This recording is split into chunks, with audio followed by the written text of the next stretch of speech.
Bada bing, bada boo. Welcome to Terry's Toddler's Daycare. It's a safe, nurturing environment to drop off your kids during the day.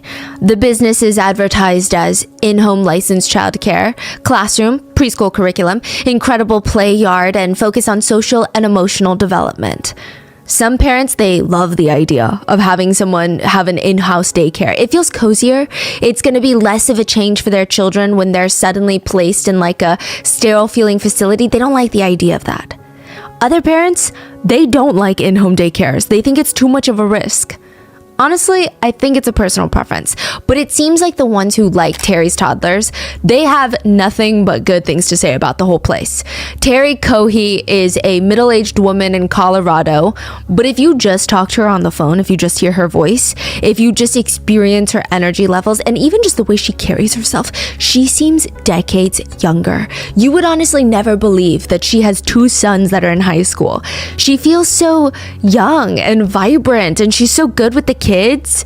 So on the weekdays, parents drop off their kids Monday through Friday, and then they pick them back up from Terry's house. And a few of the most important things when you're running a reputable daycare is, one, you got to make sure that you're good with children. You got to make sure that no child gets hurt in your care. And two, you have to be consistent with your schedule. A daycare is only great when you can rely on it. Imagine a daycare that's constantly calling the parents to say, "Oh, sorry, I can't take your child today." March 1st, 2021, parents get a call from Terry Cohey. She sounds upbeat, energetic, but not in the happy way, almost like she's stressed out and on a mission.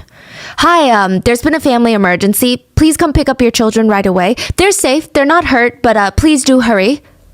Parents rush to Terry's house, and they see her helping the kids out. They're putting on their shoes, saying bye to them, and she seems like she's trying to act normal around the kids, but it is very clear Terry Cohey is not here right now. Her mind is elsewhere, and they've never seen her like this. When was this? In the middle of the day, just like noon. Okay, so midday. Okay. Yeah, and Terry is barely registering anything that the parents are saying to her. Once every child is picked up from the home, Terry waits. Suddenly, it's very calm in the house. Her husband, Brian Sr., is home. Her two teenage sons, Brian and Andy, are also home. And the three guys, the dad and two sons, they're outside in the front yard talking, just chatting about life. I mean, what kind of family emergency is this? Terry's just in the house waiting. She keeps peeping out the window. How are they still not here? I mean, wasn't her call urgent enough? On the list of priority emergency calls, hers would be at the top, no? About an hour ago, she had placed a frantic phone call. 911, this is John. What's the address of the emergency? "Hi, there's an emergency. I found something in my son's closet wrapped in a plastic bag." "Is your son there right now? He just pulled into the driveway. Can you please just come? Hurry." Terry likely was watching two things at once. She was watching the front yard where her son is standing. Her son has no idea that she knows everything that he did. He has no idea that she found his trophies in his bedroom. He has no idea that she called the cops on him. So she's watching him. And then she's watching the sink. The kitchen sink that is covered by a blue towel. Underneath it, there is a decapitated head and a pair of severed human hands.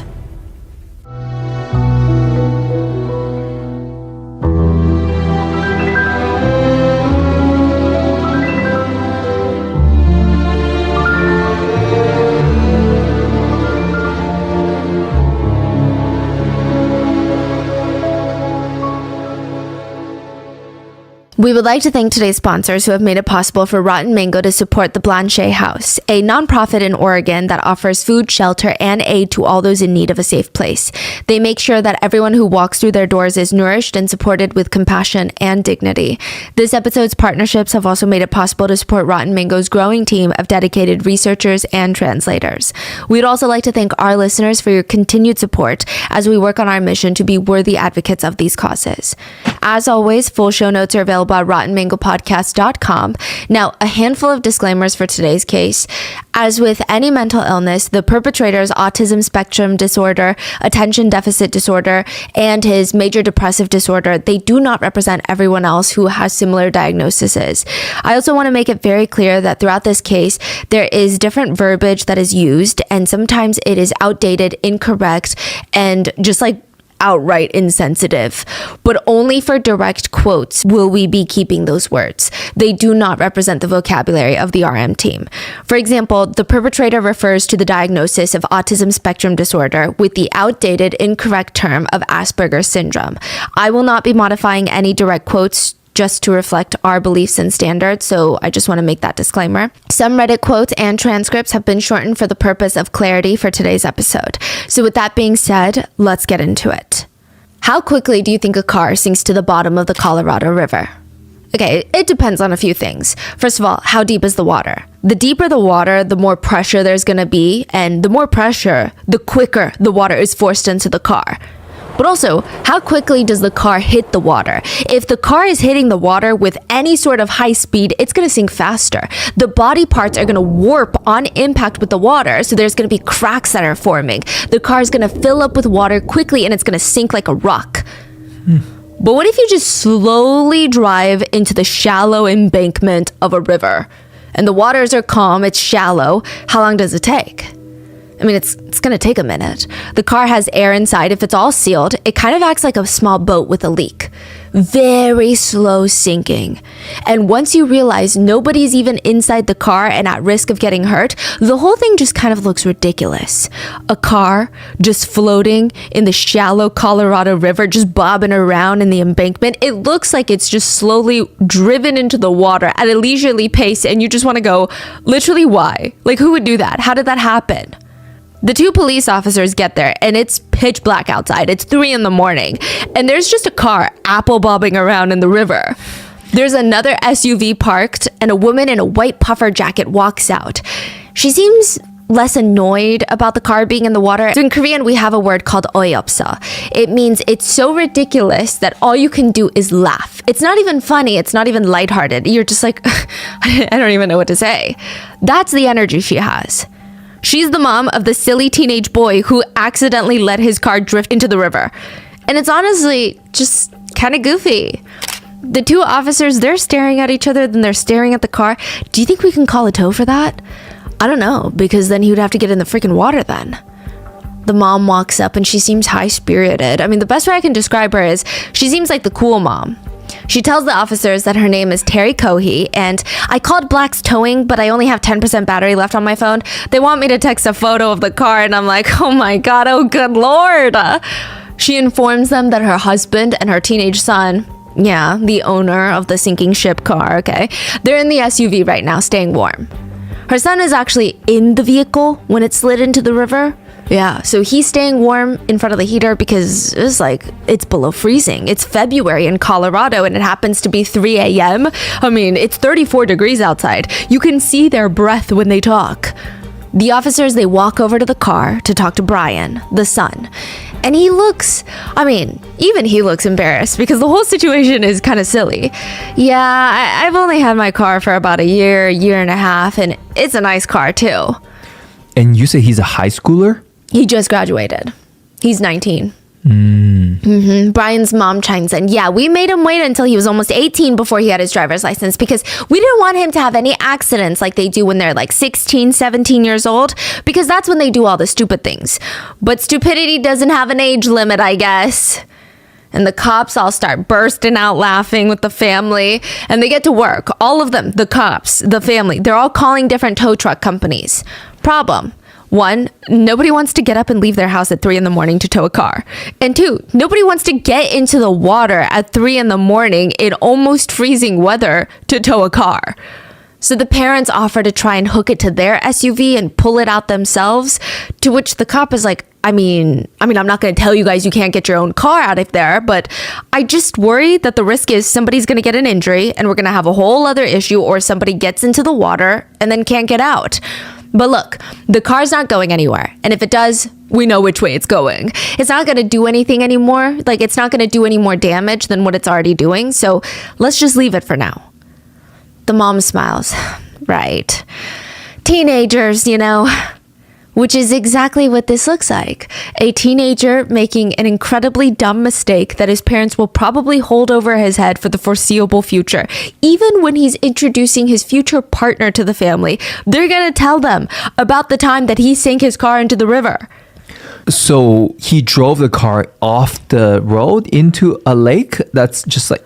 Oh, we're about to find out. It's even dumber than that. So Okay. the officer walks up to the passenger side of the SUV that is not in the water, just to clarify. And Brian, the 19-year-old, is sitting in the passenger seat. His dad is in the driver's seat and his mom is outside the car standing next to the cop.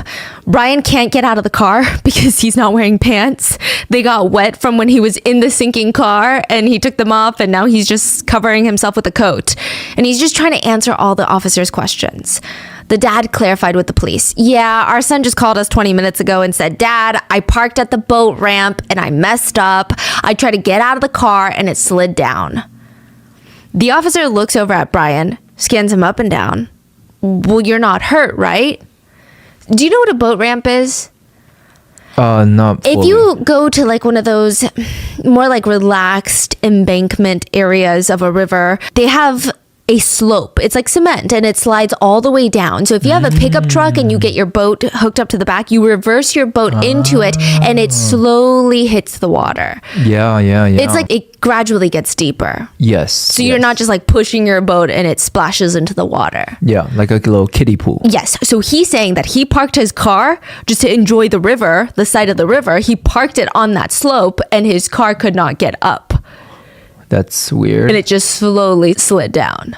Okay. The officer is like, well, you're not hurt, right? No, just a little cold is all. Just your pride's a little hurt, huh? They all burst out laughing and Brian is shaking his head at himself. But honestly, like, again, the whole thing is goofy. Yeah, my pride is hurt and I'm probably out like $7,000. Okay, well, all right, man. Well, do you have your driver's license on you by any chance? Yeah, thankfully. And what were you doing down here, bud? Well, I felt like I needed to get out. Like, I figured why not park here and just, Brian, the 19-year-old, he's staring out into the river and he looks like he's coming to this realization that 1 minute he was pretending to be this main character blasting music near the river and now he's pantless in front of an officer. So everybody's just laughing. The whole energy is very goofy. Mistakes happen. You're just here to relax a little bit? Yeah, just relax and think. And I parked on the boat ramp and I thought it'd be easy to get out. But then when I tried to, it just didn't work. So he made a huge mistake, right? Yeah. And the parents are really nice about it? Yeah, I think they're upset, but I think it's so ridiculous. It's hard to... Come on, you just drowned a car. True. Are you kidding me? That's true. That's not my parents' energy if I did that. Yeah, they seem pretty okay. They seem pretty accommodating. Okay. Hey, partner, you want to come out and talk to me real quick? Sure, Appreciate it, man. I'm really cold. Is it okay if it's in here? Because That's fine. Pants because he had Okay, that's fine. I did not know that. No, please stay in the car. All right. Well, you're not hurt, right? You're okay. no, just a little cold is all. Beside your pride a little bit. And probably $7,000. Okay. So the officer is like, well, where on the boat ramp did you park exactly? Were you down the hill a little bit more? Yeah, just a little bit. And then I got out and when I got back into the car, I tried to put it in drive and it didn't go up. So then I tried putting it into like the neutral gear, shimming it a little bit and that didn't work. Wait, so was the car facing down at this point? Down towards the water? Or were you facing away from the water? I was facing away. Which is kind of interesting because he backed into the water. Yeah, if you're going to park at a boat ramp, would you not want to park so you could see the water even though it's pitch black outside? Would you not want to stare out into the dark river and contemplate, I don't know, your relationships while you listen to sad songs? Why even park in the boat ramp if you're not going to face the river?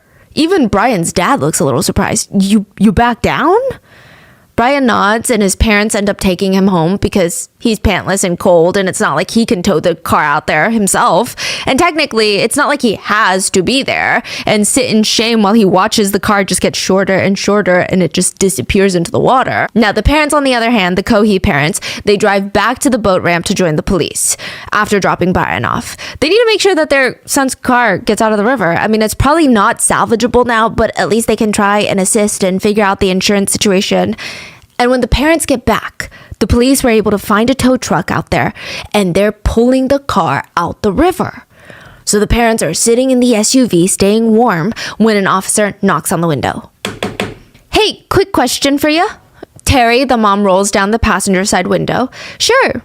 So the cop is telling her, so the back bumper, I don't know, you can probably see it from here. Both parents, they start kind of They kind of stick their heads out and they're trying to look at the car that's being pulled out of the water.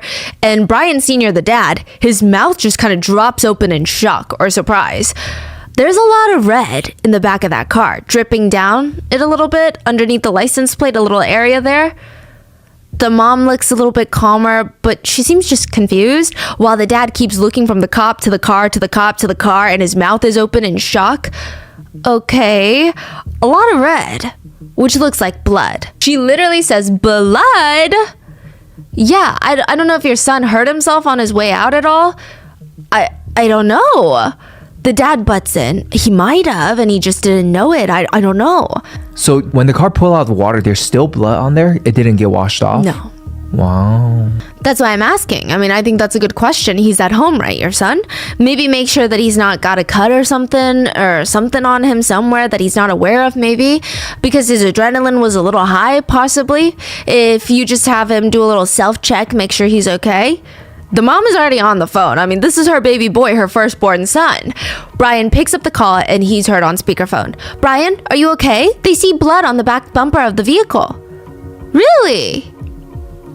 No. What? Are you sure you don't have any injuries? No, I'm fine, Mom. There's blood on the car? We're not sure. It's red. Something red underneath the license plate. Oh, shit. Oh, no, I'm fine. Right. Okay, but you're not injured. You don't have any cuts? No, I don't know what could cause blood or whatever it is on the bumper. Okay, so you're not injured. No, Mom, I'm not injured. Does he sound normal? Yeah. Hey, quick question for you. So the back bumper, I don't know, you can probably see it from here. It's a lot of red on the back of that, dripping down it all a little bit. Okay. A lot of red, which means looks like blood. Blood? Yeah. I don't know if did your son hurt himself on his way out at know. all? He might have, and he just didn't know it. I don't know. Brian, are you okay? They see blood on the back bumper of the vehicle. Really? Yeah, did you get hurt? No. Are you sure you don't have any injuries? No, I'm fine. There's blood on it? No, I don't know what would cause blood or whatever it is on the bumper. But you're not injured. No, I'm not injured. They finish pulling the car out, and while the blood is a little strange, it's not strange enough for the police to do anything. They release the car back into the family custody, and in a few hours, when the sun comes up, the Cohee parents, they go out into the garage, they open up the trunk, and there's a little bit of dried blood underneath the part where the trunk door closes, like the sealed part. That is so strange. I mean, there would be a logical reason that their son would have blood coming out of the trunk, right? It's not so much blood, right? But just a little bit. Brian, what's with the blood?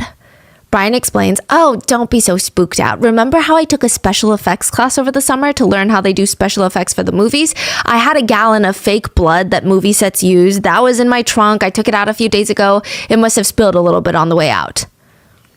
That makes sense. Okay. Duh. Obviously, it's fake blood. Of course. Then, when the sun came up, Brian's father went to take his son's car to the auto body shop to see if they could salvage at least some of the parts. But he first wants to clear out the car. So he checks the trunk, nothing. He checks the back seat, nothing. And then he goes to the passenger side. What is that? He reaches down, and inside he finds a wallet. That is so strange. He's 1,000% certain that is not his son's wallet. He keeps gathering a small pile of things to take out, and he leans into the car and opens up the glove compartment. It is filled with water, but inside is a very large knife. You know those 10-piece knife sets that you might purchase from the store for your new kitchen? It looks like the largest one out of there. And 3 pairs of vinyl gloves. Why would Brian need all of that? And fake blood for? What a weird combination of things. Was the dad alert at that point? A little bit. A little alarmed. Okay.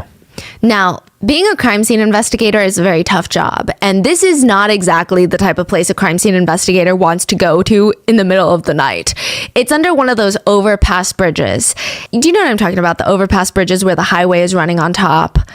Yeah. And then you've got a little bit of roads underneath the bridge, and then usually it slopes up where the bridge meets the land. You get it. It's not really the type of place that someone would stop to enjoy the view unless you have no choice. At the top of the inclined hill, right up underneath the bridge, is somebody's camp, someone's shelter for the night. Even though it's late at night, you can hear cars on the top driving past, and the air just feels very dusty, and it smells like tires. It smells like rubber and gasoline. And then the crime scene investigator stumbles on the first piece. A human arm. Chopped at the elbow, hands cut off, just the forearm. He keeps walking under the bridge. Another arm. This time it looks thicker, so it looks like it leads up to the shoulder. One might even assume, since this is not the type of place that you want to get out and spend time, maybe someone threw the body parts out the window as they drove past as a way of disposing them. But he keeps walking, and on the ground he sees something very red. He walks closer, and there is an armless, headless body of a man laying on the side. His stomach is cut open so the crime scene investigator can clearly see the victims inside. He noted they were very pink. There are angry slashes all over the victim's legs, and the area where the victim's head was cut was a brutal cut. It did not look clean or quick. It looked painful. Okay, focus. This is his very first crime scene ever. What did the book say? What are the steps again? According to the Holy Grail book, Techniques of a Crime Scene Investigation, 8th edition, you must protect the crime scene. You must assume that the criminal has left clues or physical evidence behind. You must not destroy or change anything at the scene. Well, it's a little too late for that. He'd already shoved the man's corpse into his trunk. He'd already broken the first few rules of being a good crime scene investigator. But you know what? Let's be real. You can't call yourself a crime scene investigator just because your mom bought you a book on it. Wait, so he's not a crime scene investigator? He's the killer. But he's also reading the book. He's obsessed with crime scene investigations. I see. Now, there are roughly 900,000 new Reddit posts uploaded to the platform every single day. Some of them go viral, but most of the time they just get lost on the platform. Maybe one person sees it, maybe two people see it, especially if you're not posting on a popular subreddit or posting something that a lot of people are interested in. It's hard to get attention on your Reddit post. And that is why I think a lot of people use Reddit like their own personal diary. They just post whatever alarming thought or feeling that comes to their mind, because who's gonna see it? Who's gonna care? Who's gonna call the police on me? But perhaps, maybe, the act of posting it publicly in and of itself is cathartic, therapeutic, putting every paranoid thought out into the universe for someone to see, judge you, and react to. Maybe it's an addicting feeling. A Redditor by the name of That Stinky Boy posted, "I have paranoid thoughts regarding my friends. Whenever they invite me over, I get slightly worried that they're going to physically attack me or try to kill me. That's why I always bring a knife around them. Or sometimes I think that they're going to ditch me, make me walk or drive to a place just to find out that they aren't there. That sometimes happens, so the idea seems reasonable, right? I know for sure that they don't care about me. They only keep me around because I have history with them, that the friend group wouldn't be the same without me. After all, I do bring life to it. It's not much at all without me in the group. They would even probably have me dead if it was their way. And with my family, I sometimes fear that they're going to physically abuse me despite what they say. I also worry that they will maliciously embarrass me occasionally. I'm kind of angry now. My friends should get jumped for all I care. F them. They don't even care about me. They hate me. As soon as high school is over, they're going to leave me and find someone new. Paul always fake laughs when I tell him a joke. Jake promises to come over and then avoids me, and Kelly constantly insults me. I should get injured to see if they show up for me, but I already know they wouldn't. My parents say that fearing my friends is delusional and a problem, and the thing is, they could though. They could hurt me, but they don't. But they always could. And for that, I need to be careful. It got to the point where the Redditor was carrying around a kitchen knife with him everywhere he went because he was paranoid about his friends. And I would just say, just a healthy observation, I think at that point, the Redditor, Brian, it's time for Brian to make some new friends, don't you think? Mm-hmm.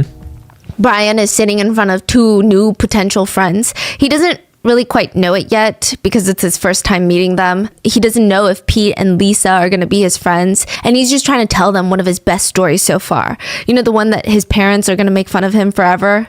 The Car River story. The story of how he parked his car on the boat ramp leading into the river, and then his car got stuck and then it wouldn't drive up, and then he said, I tried putting it into full throttle. Brian is using both of his hands to pretend like he's driving, turning a steering wheel, almost like he's playing Mario Kart. His potential new friends, Lisa and Pete, they're smiling. That's good. He's winning them over. And that doesn't work. It doesn't work. My car doesn't have 4-wheel drive, you know? Stupid me. Then I tried putting it into low gear. I'm trying everything at this point, and it still doesn't come out. Then it slides into the river. My car slides into the river. Me inside. And the whole thing gets a laugh out of Lisa, which makes Brian feel good. So he keeps going. He's more animated. He's putting his whole body into the story. And it still doesn't come out. And then it slides into the river. And Lisa's like, oh my goodness. My car me inside, like I said. Oh. And so I'm in the car, quickly being flooded with water. Okay. It's the middle of February. Lisa's nodding. It's cold. At night? Yeah, in the river that's almost freezing. Oh my goodness, I'm drenched in water. Pete and Lisa, they're both laughing. Brian's at ease. I mean, this is what it should feel like. Everyone hanging onto his every word. He's got this big smile on his face, and he's sitting even more upright now. He's running his hands through his hair, and I almost die, you know? And I need to act fast or else I'm going to die of hypothermia. I'm panicking a bit at this point, and I'm thinking, this is what I'm going to be remembered for, dying of hypothermia. Everybody's laughing, and the energy in the room is really good. And Brian likes it. I mean, they're really into this story. They want to know more about him. They're confirming to him that he is interesting. Brian feels like they've been friends for years. It's almost like he forgets that they just met today, and that there's a camera pointed directly at him from the corner of the room, and that he is sitting in an interrogation room. And the interrogators are laughing. Ah, that's so good. So, what made you do it? Murder, that is. Brian leans back like he's been asked an interesting question at a dinner party. It was just curiosity, more or less. I just wanted to see what it felt like. Well, what did it feel like? It was intense. It was like a rush of adrenaline. My whole body was shaking. Not like out of fear. It was like it was just a pure, what's the word? Excitement, I suppose. Not excitement as in joy, just excitement as in increased heartbeat, sweating, that type of thing. It was just pure. Yeah. So he's like so transparent about it? So transparent. It's crazy. That's crazy. Yeah, he doesn't register what he did was evil and wrong and messed up. That type of feeling? No, he does. Oh, he does. He just doesn't care. He absolutely knows it's wrong, yeah. Like no fear? No. He's like, I'm already caught. I might as well tell a banging story. Do you think you can estimate when a pot of boiling water in the kitchen is going to bubble over? Do you think you can race to the stove in time to turn down the flame right before it spills? Like literally right before, at that exact moment? Or is it just going to simmer and simmer, thinking that it's eventually going to calm down on its own, but it doesn't, and it just erupts? What's more likely to happen? That's what this whole case is about. Now, the interrogation room looks very small compared to Brian. He's 6'2". The minute that he walks in, the room starts feeling stuffy. Like whoever's going to be sitting in the room with him is going to be fighting for air, is the feeling. He's 6'2"? 6'2". Wow. He sits down and the interrogators make him wait for a few minutes before they come back in. It's likely that they're watching him through the cameras and they want to see his demeanor. Now, to give you some context, in the footage, Brian does shake his legs, drink copious amounts of water, and bite his nails quite a bit. In any other situation, that might be interesting body language that a lot of people would like to decipher. That might indicate that someone is feeling very uneasy. But since Brian was diagnosed with autism, a lot of people in the community have stated that this is a very natural response to slightly to even high stress moments. Just any tense moments. So they're just releasing that energy through shaking their legs and biting their nails. And it's not necessarily that interesting or bizarre. Now, don't worry. I don't think that we need to dissect his body language to know that he's guilty. Because when the investigators walk in, they ask him, how did you get here? It's unclear if they're asking him his method of transportation or asking him as a way to see what kind of story he spins. Just, they look him dead in the eye and they say, "How did you get here?" He cocks his head to the side, and in a very confident, deep voice, he responds, "I murdered someone." And he holds the interrogator's gaze. He does not break eye contact. And how did you get here? I murdered someone. He sits with Pete and Lisa, the two interrogators, and he walks them through the last few days of his life. And honestly, he walks them through his whole life story. At some points, it feels like he's savoring their reaction, watching their faces for some sort of horror or admiration. It's like he's reliving the crime. And he looks at them and he asks, "What do you want to know?" What do you want to know? To start back at the beginning and go slow and tell me as many details as you can remember. So, because I mean, I'm already going to jail for the 15 years probably. I have no idea. Because We're at the beginning now. it's murder. I mean, I'm going to jail for Okay, 20, but so I figure, why fight it? okay. So what's important to me is to learn as much about you and what you did and as I can. Well, As many details as you can give me, the better. English teacher Shannon Miller had this thing that she would do. She almost integrated public speaking into her class curriculum. She wants the class to get comfortable with giving speeches. She's got all the students go up and give a presentation to the class throughout the semester. And she tells them, this is not just about reading what you wrote on a piece of paper, but do an attention getter. Get everybody engaged in what you have to say. The day of class speeches comes around. Who wants to go first? Brian raises his hand. Okay, Brian. Everyone, Brian will be giving his speech, so listen up. Brian gets up and he whips out this crazy, weird Indiana Jones looking whip. It's long, it's white, it looks like it's made out of masking tape. It's like a sperm bat. That's the best way I can describe it. It's got a long white handle and it looks like a ball attached to the end. Nobody knows where this guy is going with this, but I mean, I guess it's working because he's got their full undivided attention of the class. He walks up to the front, he starts slamming the bat down on the podium, and of course, everybody's hooked. Attention is got. He gives his speech, and that's it. Brian leaves the class with his whip. And later that day, he beats a student with developmental disabilities with the bat. There was a Reddit post titled Life Updates and Stuff, December, by that stinky boy, Brian Cohey. It's a detailed journal starting from December 3rd, 2018. It reads, I was bored in school, so I made a mace out of tape and pencil. However, later, I became manic again with no warning, and I got the urge to hit a kid named Tim, fake name. So I asked Greg, fake name, if I should, and he said yes. So I obliged. When I hit Tim on the back of the head, he fell to the ground crying, and it was so entertaining, I decided to mock him. It was just very funny. All the jokes Greg and I made, I mean, it was so good. Eventually, my bat, the wife beater as I named it, was confiscated by administration. I was called into the office and everyone expressed that something was wrong with me because I expressed no remorse for the assault. On the drive back home, my mom was shouting and screaming at me. I remember very well what she said. She said, I would make you walk home, but you would jump off that bridge, so I can't do that. And she said, do you want to go to prison? Because you'll be butt there and you might like that. I had to write a letter of apology to Tim, the kid that I hit. I didn't care about him, so why should I put in the effort? So I copied and pasted an apology letter for a victim on a crime, and I made some edits to it. I had no intention of wasting my time on something so unnecessary. And it worked, thankfully. And so far, no one has known that it's fabricated. School is tiring, though. I have a D- in AP US History due to never taking notes. I don't know why I don't take notes. Maybe it's because I lack the motivation. Or maybe it's because I'm too damn lazy. Probably the latter, but I'm not lazy enough to write this. Last night was interesting. I couldn't stop feeling like something bad, something unstoppable would happen, like a gruesome injury occurring, a car crash in front of my house, or a family member dying. I've been not sleepy tired, but mentally tired.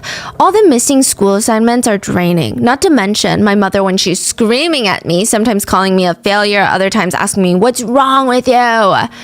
Last night I burned some things in my room. Then I tried going to bed, but I was restless. I was hyper. Thoughts were racing through my head. I was obsessing over how I could make a Molotov cocktail and set a forest fire or burn a house down. I couldn't stop thinking about how I would do these actions. I soon became paranoid that the ashes of the things that I burned would set on fire again and that I would burn alive in my room. So I repeatedly doused the burned items with water over and over again. After that, though, I felt like I was being watched through my bedroom windows, so I closed them, I locked them, and shut the blinds. Yesterday, my family and I went Christmas shopping. I bought mostly clothes. However, a large majority of my choices were refused by my parents. My mother refused to let me buy any shirt or attire with any amount of violence, swearing, or content or dark comedy on it. For instance, I wanted a shirt that said, "Alexa, give me a up on the front," and she immediately refused. They also refused any camouflage attire I chose. I now feel depressed. I don't know why. Oh well, it doesn't really matter. Brian's parents always knew, ever since he was very young, that there was just something a little different about Brian. I mean, it's kind of hard to avoid when he was a toddler. Most of the other toddlers, at least from what they knew and from what I know, they don't come home after a long play day, take off their shoes, and lick them clean. I'm sure Brian's parents put barriers in place so that Brian doesn't lick his shoes clean every time they get home, because that would be a massive health hazard. But it seems like he would just find anything else to do. He would bite and chew his fingernails and toes until the nail beds were so destroyed that he was at high risk for infections. Because once your nail beds have cracks in the skin, bacteria will infiltrate and just fester. Brian's mom, Terry, brings him to a psychologist, and Brian gets diagnosed with ADHD. He's 5 years old at this point, and he gets put on medication. It seems like the extra attention, the medication, they help Brian. So for the next 10 years, people said that Brian was actually a very happy, joyful kid. He was very easy to raise until he turned 14. And then it's like some demon awakened inside of him. He just starts acting so strange. Counselors told the parents, we believe he's exhibiting antisocial behavior. Brian would intentionally say things that he knew would emotionally rile other kids up, thinking it was so hilarious. He just wanted to get a reaction out of them. By 11th grade, a lot of the other students came together to tell the teachers, we just don't feel safe around him. By high school, Brian was diagnosed with ADHD and autism. Now, he was kept on his ADHD medicine and was put on an antidepressant as well. He was also diagnosed with a depressive disorder. Now, sometimes evaluating a patient just requires talking to them casually. You just want to, as a counselor, right? They say that you just want to get a gauge on their interest and what kinds of topics they naturally gravitate towards. This is probably even more important when your patient is that young. So one of Brian's counselors asks him, trying to get a gauge on his interest, but also how he perceives the future. Do you have any specific future goals in life? Something you really would love to see yourself doing, Brian? Brian responds by going on a tangent about how he really appreciates the life and career goals of Adolf Hitler, Eric Harris and Dylan Klebold, the Columbine shooters, Ted Bundy, and Joseph Stalin, who was the leader of the USSR at one point and killed like 6 million people. He really likes their career paths. He thinks that they're admirable, when the only thing that all of them have in common was that they killed a ton of people. Another doctor diagnosed Brian with, quote, level 1 autism, which I don't think that psychiatrists use levels to describe or diagnose autism anymore, but I think that she was indicating that he had low support needs. Others have described it as, quote, high functioning, though I think that's another term that the community wishes not to use to label the varying needs of people diagnosed with autism. So it does seem like he is constantly going to different counselors and reaffirming his diagnoses. Now, Brian does have quite a bit of friends. He is not a loner by any means. And his friends, they're actually known as like the edgy group in school. They don't really fit in anywhere else, and they kind of congregated with each other and ended up becoming friends. Okay, let me just give you further context. I feel like you can tell a lot about someone by the types of memes they send people. It's a pretty direct reflection of what they find funny. Brian's humor is weird. One of his favorite memes to send his friends was a meme about IHOP. So it's 4 pictures in a grid, and they tell a story. The first picture is a picture of IHOP, but it's been edited to read, quote, goth IHOP. The next photo is a stick figure laying in bed with a quote, goth girl, seductively dressed sitting on the edge of the bed with like half of her butt out. And the stick figure reads, "Where is my food?" The goth girl caption reads, "I am the food." The third frame shows the stick figure in bed contemplating how to respond. Then the fourth figure depicts blood just smeared all over the bed and the decapitated goth girl's head laying on the edge of the bed. Because I guess he ate the rest of the body. The stick figure. Oh my gosh. Yeah, I mean, I think that gives you really good context on who Brian is, because I feel like we already know someone like that, right?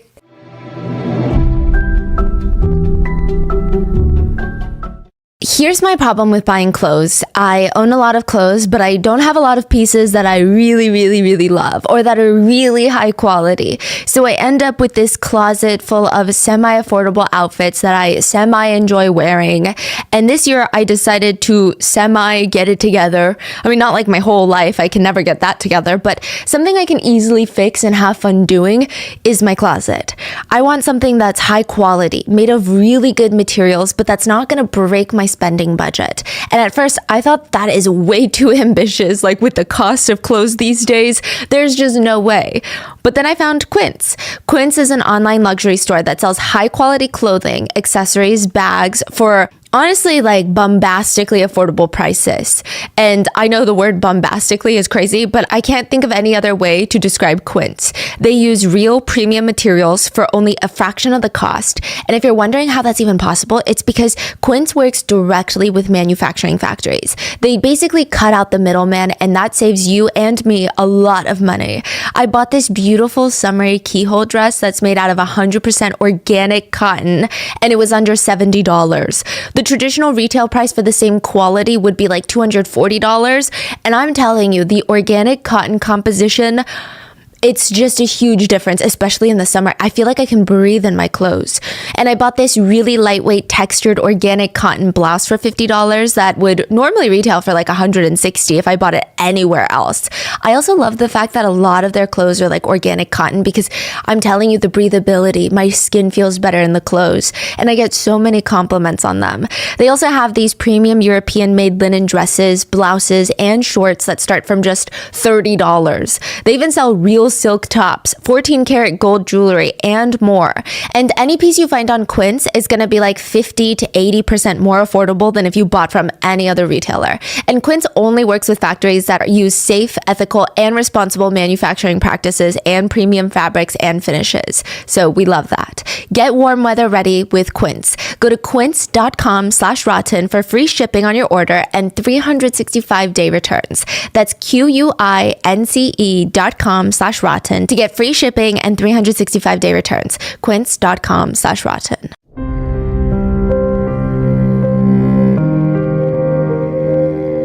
If you were to ask Brian, and somebody did on Reddit, if you were to ask him about his political ideologies and how they differ from others who share the same ideologies, if you asked me that, I don't even know how I would answer, okay? I think I'd be like, whoa. That is, I gotta really think about that because I don't even know what that question means. But he would respond, well, my ideologies vary quite greatly. If I were a citizen, I would prefer a conservative Republican right-wing system with few to no restrictions on citizens. The government is a removed entity in day-to-day life, i.e. completely free speech, complete economic freedom, social freedom, freedom in media, etc., much more borderline anarchist. But if I was a government official, I would very much prefer a conservative Republican right-wing system with much more control over my citizens, much more of my hands over the economy, laws, and people, media, etc., much more borderline authoritarian.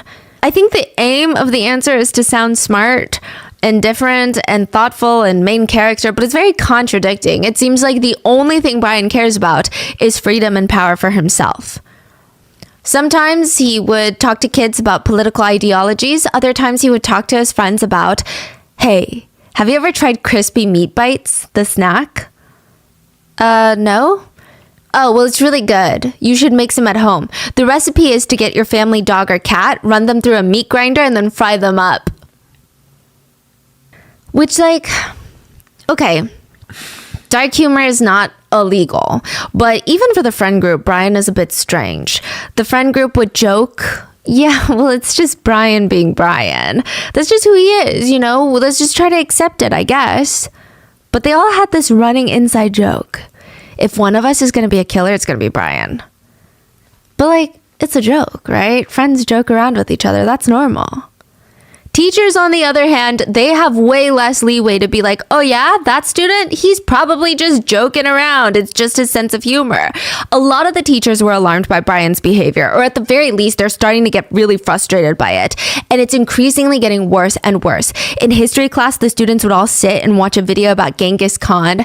The lights are off, the projector is on, all the kids are excited because it's TV day, and out of nowhere, someone would break the silence and just scream out a string of Asian slurs, rapid fire, because it's Genghis Khan. Yeah. The teacher is like, what is going on? What kind of slur? Is he making sense or he's just... Sometimes he's making sense. Sometimes it's just like slur. Like a poetic slur, I guess. Yeah. Wow. One time, Brian walked into the school library looking for very specific books on topics that he wanted to read about in his free time. Okay, well, what would you like to read? Well, he actually checked out a book about Son of Sam, you know, David Berkowitz, the New York City serial killer that would just go around shooting random people. And he would write letters to people saying that he was acting on behalf of a demon that was possessed inside of his neighbor's dog. That one. And then after that, he wanted to check out another alarming book about the Columbine shootings. This was definitely alarming. Brian's English teacher walks up to another teacher after that day, and she says to them, if any kid is going to shoot up our facility, it's that kid, Brian. Yeah, since the first week of school, all of Brian's teachers, they got together and they're just expressing their concerns about him. They all agree they need to keep a close eye on him. It's very apparent to them, even at this early stage, that he's a very troubled kid. How scary is that for a teacher in a school setting to say that about a student? Like that is something else. They said all the flags are up. And this is really an understatement. In Brian's Reddit diary logs, he even wrote, I was looking at transcripts of the basement tapes of the Columbine shooters, which, by the way, the basement tapes are homemade videos made by the two killers that were actually destroyed by law enforcement because of how vile they were. But Brian continues, and I realized something. Me and my friend, redacted, our conversations are eerily similar to the ones in the basement tapes. Similar topics, war, violence, why we hate certain people, what we would do to them. But the teachers, they hadn't seen Brian's Reddit, and they still thought that his behavior is alarming. They bring in Brian, they bring in his parents to try and talk about it. And clearly, Brian's mom does not think it's that serious, though, because she runs a daycare called Terry's Toddler's Daycare out of their family home that she shares with Brian. She's been in the business for 10 years, and clearly, for whatever reason, whether you agree or not, it appears that Terry herself feels comfortable enough to keep Brian around young children. And to be fair, according to Brian's Reddit diaries, because of all of his issues at school, licensing had to come to his mom's daycare in March of 2019 and determined that the daycare would not be shut down. She would have to make up a safety plan in case that Brian threatens her or the children. Regardless, teachers think that Brian's mom had a bit of a way too relaxed attitude towards their concerns. Brian's history teacher said, we weren't obviously the only class that he was having issues with. And I remember someone said that they met with his mom and she just kind of, I think they said, didn't really want to understand what was going on kind of thing. Like, what's the big deal? Like, she wasn't really like, yeah, this is serious. We need to get ahead of it. There was another incident that Brian got in trouble for where he brought in a weapon to school and Terry was called in, and she later explains the whole situation, and I think this gives you an idea of Terry's perspective. She says, well, he got suspended for weapons. There was another boy who brought in the nunchucks to school on the school bus, and Brian was like, wow, cool. Brian was just asking him, like, can I check those out? And he was like, I'll bring you a set if you give me some candy. So Brian gave him some candy, and the next day the kid comes on the bus with 2 sets of nunchucks. One are glass and the other ones are, I guess they're like rubber. I don't know. I never actually saw them. He's like, I know I can't take the glass ones because I'd get in trouble for that. So he took the rubber ones and put them in his backpack. Well, I don't know if it was in his backpack or his jacket. There were some differentiating stories. So the teacher sees them and he said, what's that, Brian? And he's like, oh, nothing, and so the administrator, he was like, we have a prohibited weapon on school grounds. And I'm like, okay, well, what about the other kid? The one that brought the nunchucks? And they said, well, that kid doesn't have behavior issues like Brian. And I'm like, oh, so you're punishing Brian because he has behavior issues. I see. So Brian went through probation and he completed it successfully. And so also Mars, he was like, we have a prohibited weapon on school grounds. And I'm like, okay, well, what about the other kid that brought them in? And they said, that kid doesn't have the behavior issues that Brian has. And I'm like, oh, so you're punishing Brian because he has behavior issues. Rightfully or not, Brian's mom seems to feel like he's being unfairly targeted by the school. Brian's dad even complains. He's got friends that he hangs out with, respectable friends, not those kind of friends, clean, good friends, The worst they do is play video games and drink too much Pepsi. He might say a curse word once in a while, but no, he's never hit anybody ever. He got in trouble for throwing a tape ball at school 3-4 years ago. And I think they wrote him up for it because he hit somebody. But the football players can nail the guys with a football, but Brian, he just gets in trouble for a tape ball. When was this message delivered from the dad? Was this after the murder? Was this prior to the murder? This was actually after the murder, but he does realize that his son is messed up. But the way he still talks about it is in this tone. Yeah. He may say a cuss word once in a while. But no, he's never hit anybody ever. He's never hit anybody. He's just like his dad. I mean, I've never been in a fight, man. I thought just so he's going to be a spin-off of me because he's non-violent, but he's not. I don't know what's going on now. And yeah, to a degree, maybe there was some of that. Maybe the teachers had an image of him already. They made up their minds and they acted accordingly. And maybe we could try and be understanding of the parents. Maybe they truly were blinded by their love for their son. I mean, everything can kind of be explained, right? Maybe he lightly tapped a kid with a masking tape bat and it wasn't even painful. And the nunchucks, that was a whole big misunderstanding. Everything was just kind of wrong place, wrong time, wrong person type of ordeal. But how do you explain away a kill kit? Look, I don't know what you expect to find in a teenage boy's backpack, but it's definitely not this.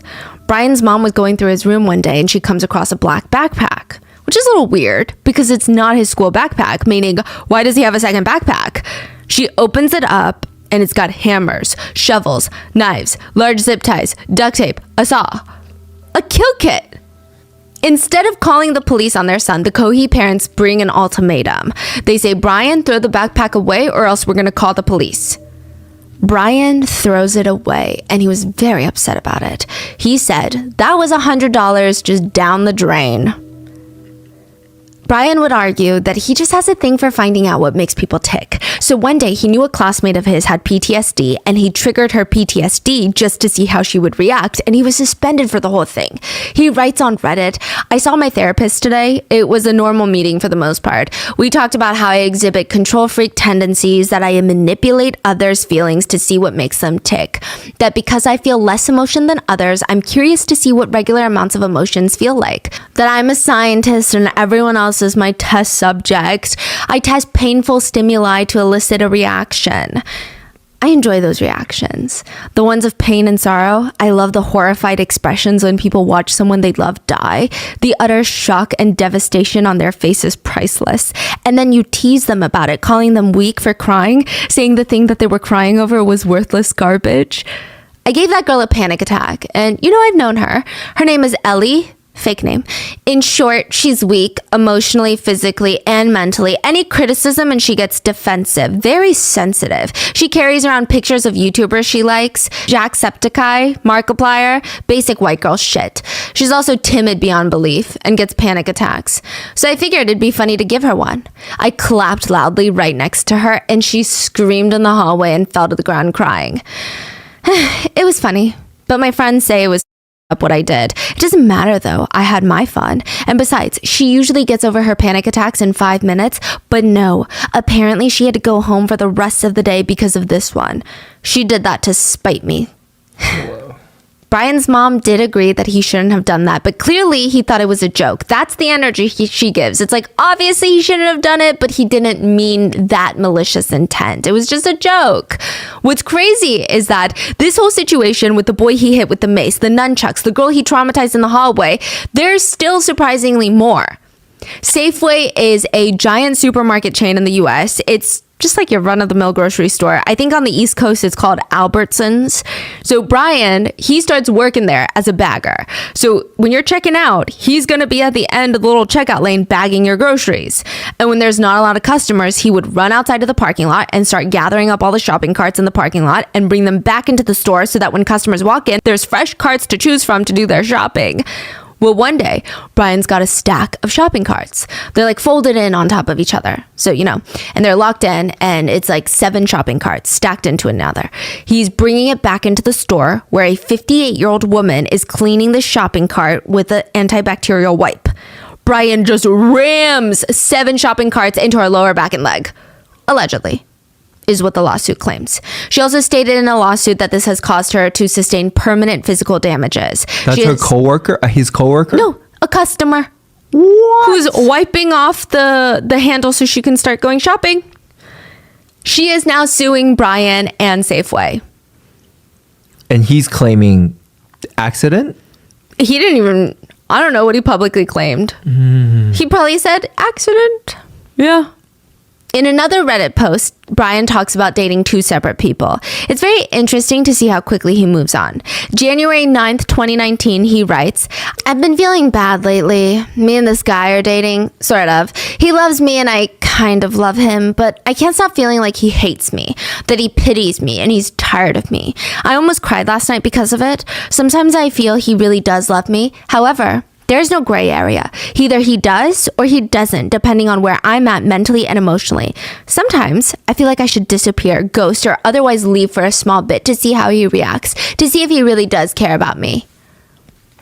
Then, just 8 days later, January 17th, 2019, he writes, I'm, quote, dating this, quote, trans girl named Rose. Fake name.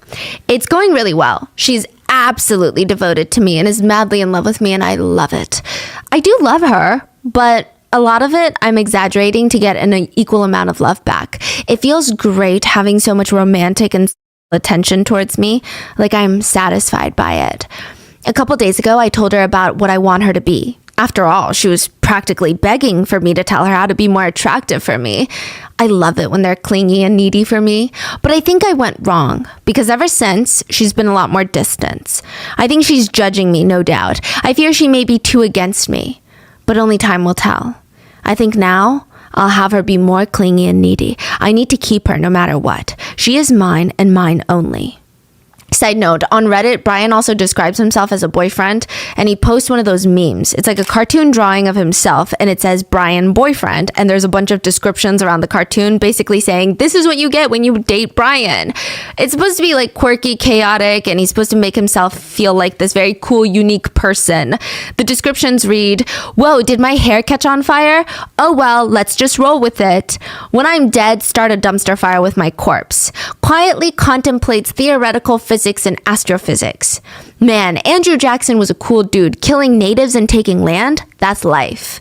In caps, nothing is stimulating enough. Then Trump didn't do nothing wrong. Pretends to not care about what anyone thinks, secretly craves external validation from others.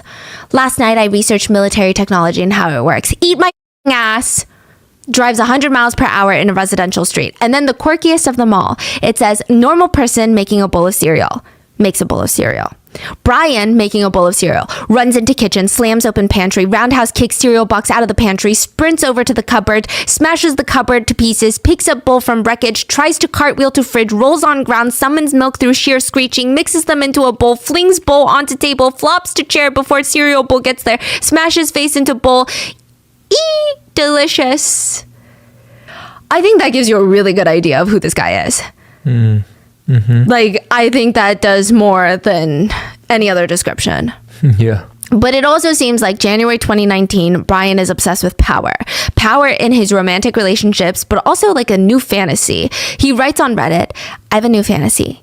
Climbing to the top of a military or governmental organization and making sure I have supreme executive, judicial, and legislative authority. A dictator, you could say. I would off the competition by any means necessary. Even murder would be okay if it came to that. I would force those below me to be completely loyal to death, even killing themselves if I told them to.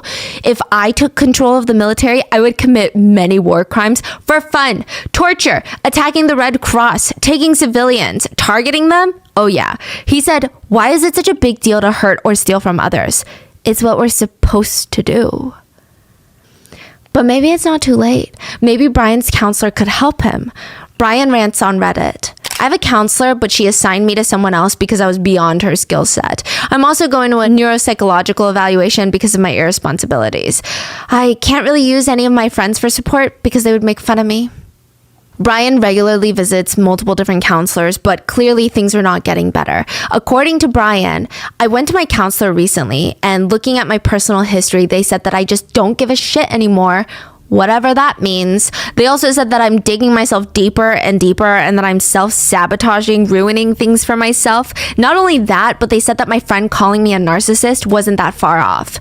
They also described me as, something. I can't remember what it was, but I remember getting angry because they were lowering me to that.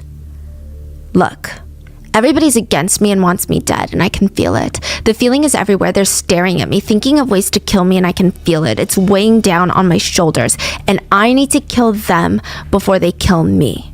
My friends and family and others, they view me as worthless, when in fact, I'm smarter and destined for fame and power. They're weak and they're going to be forgotten. They want to ruin me and bring me down to their level." But that was just never going to happen because Brian was determined to go down as one of the greats. That was his plan. And the greats to Brian include the likes of Charles Whitman, killer, who first murdered his mother and wife in their houses, then drove to the University of Texas in Austin and just started randomly opening fire on people. He killed 17 people and injured 35 more. And Sung-hee Choi, the Virginia Tech killer who killed 32 and wounded 17. But it seems like Brian relates the most with Edmund Kemper. We talked about him in one of the very first episodes of RM. I think I would like to revisit the case one day with a lot more of the more nuance I wish I had learned in the process. But Ed Kemper was a notorious serial killer, and he once said, "When I see a pretty girl walking down the street, I think two things. One side of me thinks, I'd like to talk to her, date her. And the other side of me thinks, I wonder what her head would look like on a stick." Brian said he felt that. He would later tell interrogators, "I feel that, you know? And for years, I just wonder what murder feels like, because you read shit like Ted Bundy and the Zodiac Killer, and they all say murder is the best feeling in the world. So I'm like, I'm gonna try that." For some time, I've been wondering when it would happen. I always knew that I would be in this police building, though, whether as a criminal or a police officer. I was gonna be here. And plus, for years, I was wondering what murder would feel like, because you read shit like Ted Bundy and the Zodiac, they all say murder's the best feeling in the world. So I'm like, I'm gonna try that. Brian had an obsession with crime scenes, whether it was to study how not to get caught or to study how to commit a crime. I don't know, it's a little less clear at the time. Now, to provide a bit more context, Terry, Brian's mom, said his autism is the reason for his hyperfixations. So maybe she thought that he just had a hyperfixation on anything crime scene related at the moment. She would say, he has a little bit of a fascination with the morbid, but he was channeling it, I thought, into becoming a crime scene investigator. And wanting to help him navigate the hyperfixation into a safer, more productive territory, she buys him the book, Techniques of a Crime Scene Investigator, 8th edition. She told him, when she gave it to him, "Brian, let's channel all this morbid curiosity into something positive that you can affect the world with good change." And he said, "Yeah, Mom, that's my plan." I purchased this book for research for this case, and there are over 30 very graphic pictures of mutilated, murdered bodies in the book, Uncensored Real. There are pictures of murdered women whose private parts have been chopped off, completely mutilated, pictures of women who have been dismembered and tortured. It is a lot. Like decapitated heads, it's a lot. Wow. He probably loved it, right? He probably only looked at the pictures, like it was a picture book for him. Wow. And there was a rumor spreading around town that the cats were going missing. It's unclear how the rumor started, but one girl told a few people, and those people told a few people, and she said that she lived near Brian in a neighborhood, and cats were going missing. And I know it's kind of a stretch, but she felt like Brian was stealing cats in the neighborhood. She just had a feeling, okay? Well, why would he steal a cat? You tell me. Nobody really knew for certain if it was true or not. It was just kind of a wild assumption to make about someone. But even Brian's friends, they knew his dark sense of humor, and they thought, I don't know. One of his friends, Sean, 1,000% believed it. He was like, absolutely, I know it's true for a fact. In fact, he killed one of my friend's cats. And the cat was really nice and very friendly. Meanwhile, another friend, Kylan, she was not really listening to the rumor. She said, honestly, I don't know. I mean, I think I could believe it, but I don't want to because I'm a big animal lover. I don't know. I just don't want to see my friend in that kind of light. Content warning, animal abuse. Brian would later tell investigators that he tortured animals. He admits to finding a dead groundhog by the side of the road, and he skinned and attempted to make leather out of the skin. And cats, he said that he messed with cats. He said, I was thinking of killing people while I was killing the cat, but I wasn't acting on it.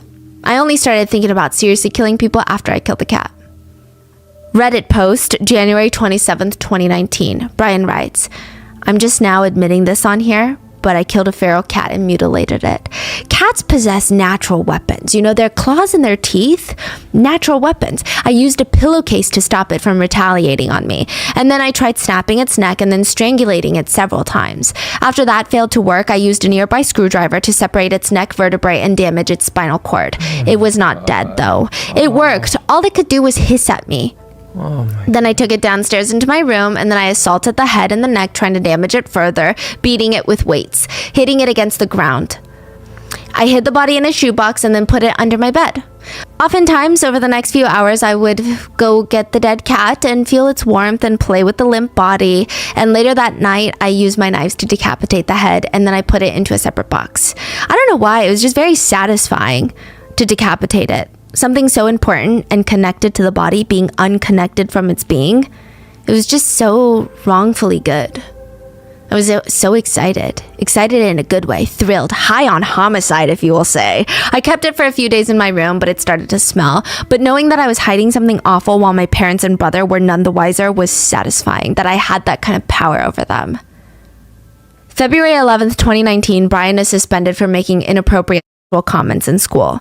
Teachers had gotten together trying to put their foot down. They believed that Brian was a potential danger to the school, that he was at high risk of committing violent actions. But there was nobody in the school that could help him, nobody in the system that did anything. Brian even said, call me weird, but I think everybody has those thoughts, no? Of shooting up their school. Whoa. Where he said that where? How? To who? To people. At school? Yeah. Oh my God. Brian writes on Reddit, I felt like people are watching me recently.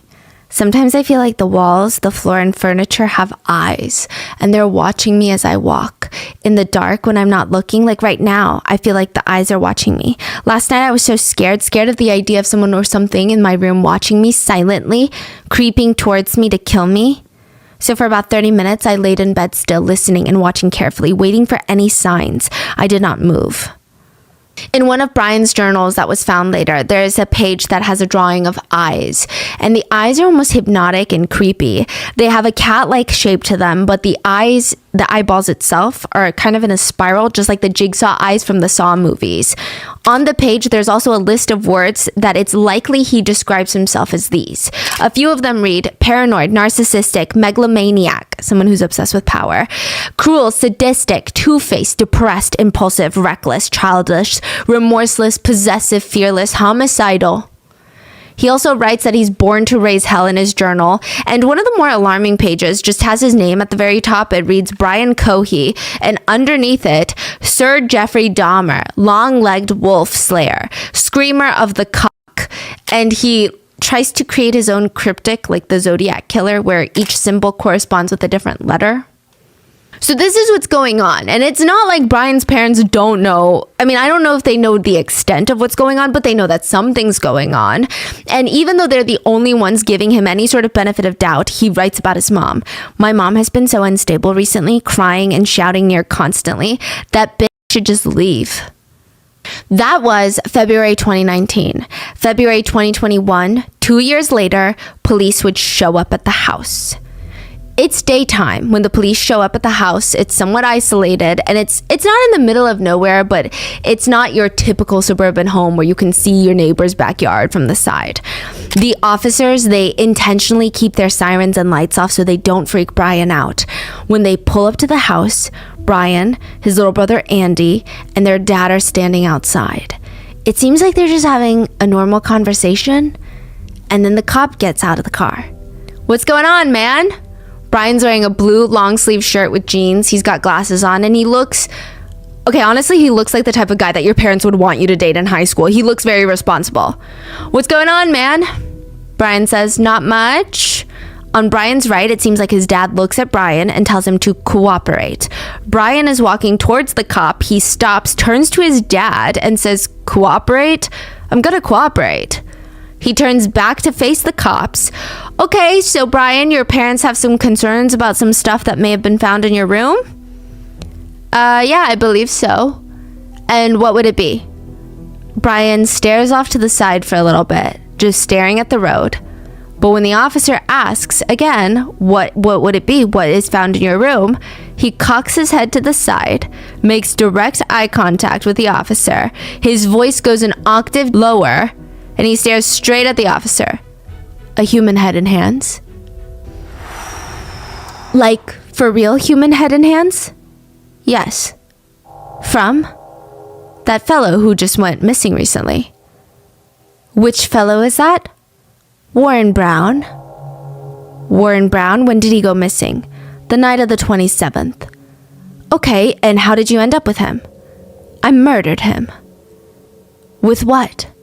"A knife." "And why would you have done that?" "I've always wondered what murder felt like." I am going to cooperate. Okay, so parents have some concerns of some stuff they may have found in your room?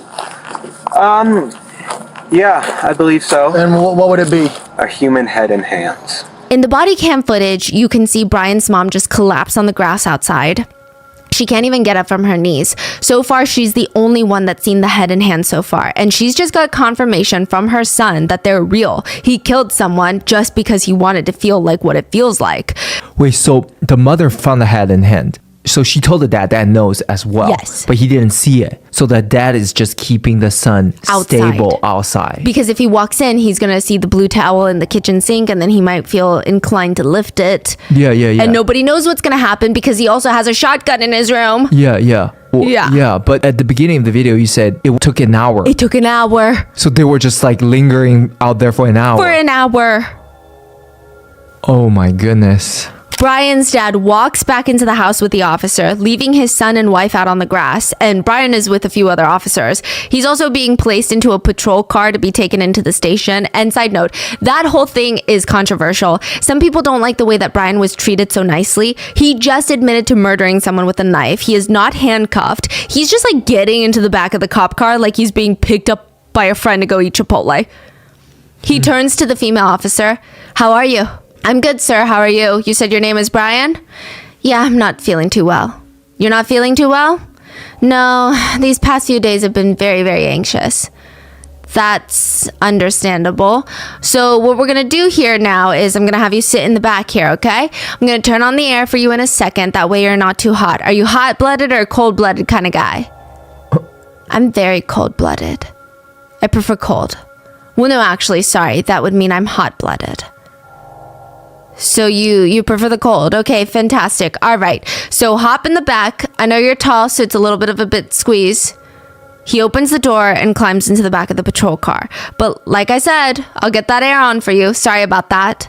I'm not feeling too well. You're not feeling too well? All right. No, these past few days I've been very, very anxious. That's understandable. So what we're going to have you do here is I'm just going to have you sit in the back here, okay? I'm going to turn on the air for you in a second. That way you're not too hot. Are you a hot-blooded or cold-blooded kind of guy? I am very cold-blooded. I prefer cold. Well, no, actually, sorry, hot-blooded. Hot-blooded. So you prefer the cold. Okay, fantastic. All right. So hop in here. I know you're tall, so it's a little bit of a tight squeeze, but like I said, I'll get that air on for you. Sorry about that. All right. How you holding up, Brian? Okay. A bit thirsty? You guys have any water in your home? I can't make any guarantees we're going to be able to go in and get some, but I will get some water to you as soon as I can, okay? All right, Brian. We're headed to the sheriff's office, and your family's going to go with us, okay? Meanwhile, in the house, the officer walks into the kitchen where Brian's dad points at the kitchen sink. I covered it up with a towel. Okay?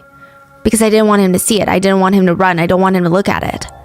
The officer takes off the blue kitchen towel, and inside is a white plastic bag. So he opens that up, and it's blurred in the footage, but inside is very clearly a decapitated head. The week leading up to the murder, Brian starts Googling a lot. He's looking up extreme paranoia, schizoid and paranoid personality disorder, avoidant personality, Unabomber, bombs, how do people react to a home invasion, how do people react to being held at knife point, how deadly is a neck stab wound, how to cope with murderous thoughts, homicidal ideation, homicidal thoughts every day. And then on February 26, 2021, he starts Googling serial killers.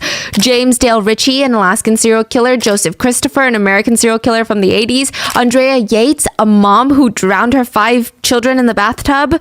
He also Googled Las Vegas pickaxe caught on camera. How deadly is a pickaxe? Who would win, a human with an axe or a human with a pickaxe? How deadly is a pickaxe? Smile face killers, Daytona Beach killer, list of serial killers in the US, 5 ways to knock someone out with one hit. Easy to knock someone out in real life like the movies? How easy is it to knock someone out by simply hitting them over the head like the movies? How easy is it to knock someone unconscious by hitting their head with something hard? Why do homeless people congregate together? Are homeless people safe to be with? February 27th, 2021, Brian's parents are looking at him. Is this really the best choice right now? The screen has the movie 1984 ready to play. This is the movie based off of the George Orwell book, 1984, which is like good book, yes, but like I don't know if that's the best movie night with your family. Why not like a Avengers movie or something? But they watch it anyway because it's like, you know, if he wants to watch it, just let him indulge. He's 19.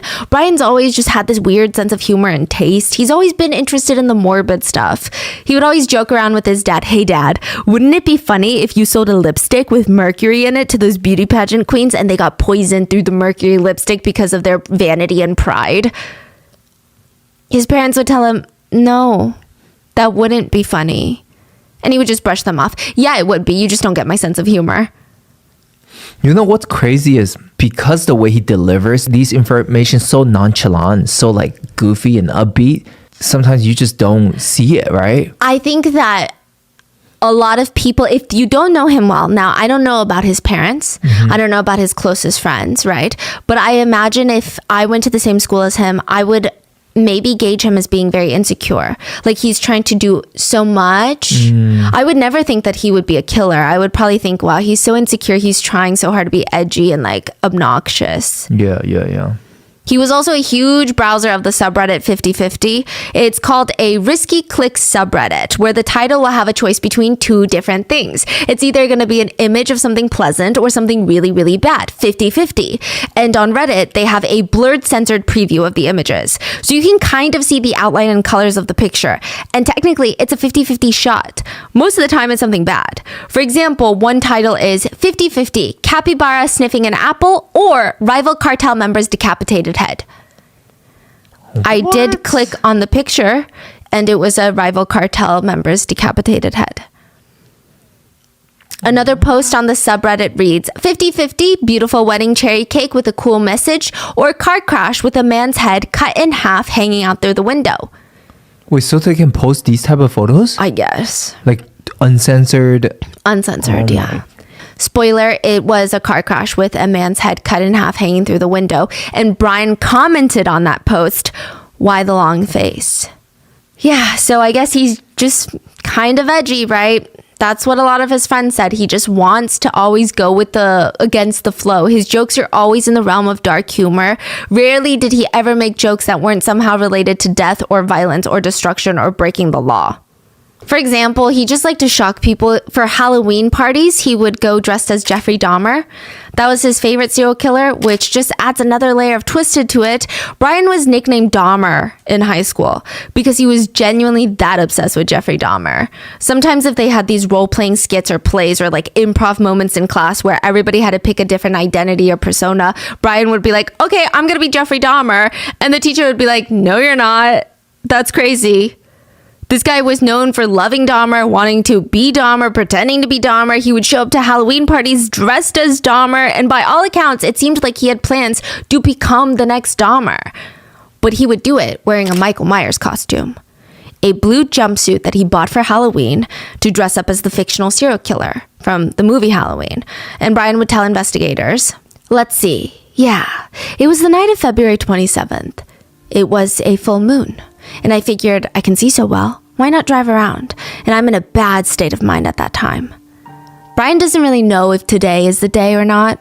For 6 months, it was never the day that he killed someone, so why would it be now? But he did feel like things were amping up. Or at least that's kind of how he describes it. He said, for a 2-week period, there was a strong instinct for me to bite someone's throat and rip it out, or bite a shoulder at least. And these intrusive thoughts were getting stronger and stronger. He said every time he would see someone, the first thing that would pop into his mind was envisioning that person being shot or stabbed.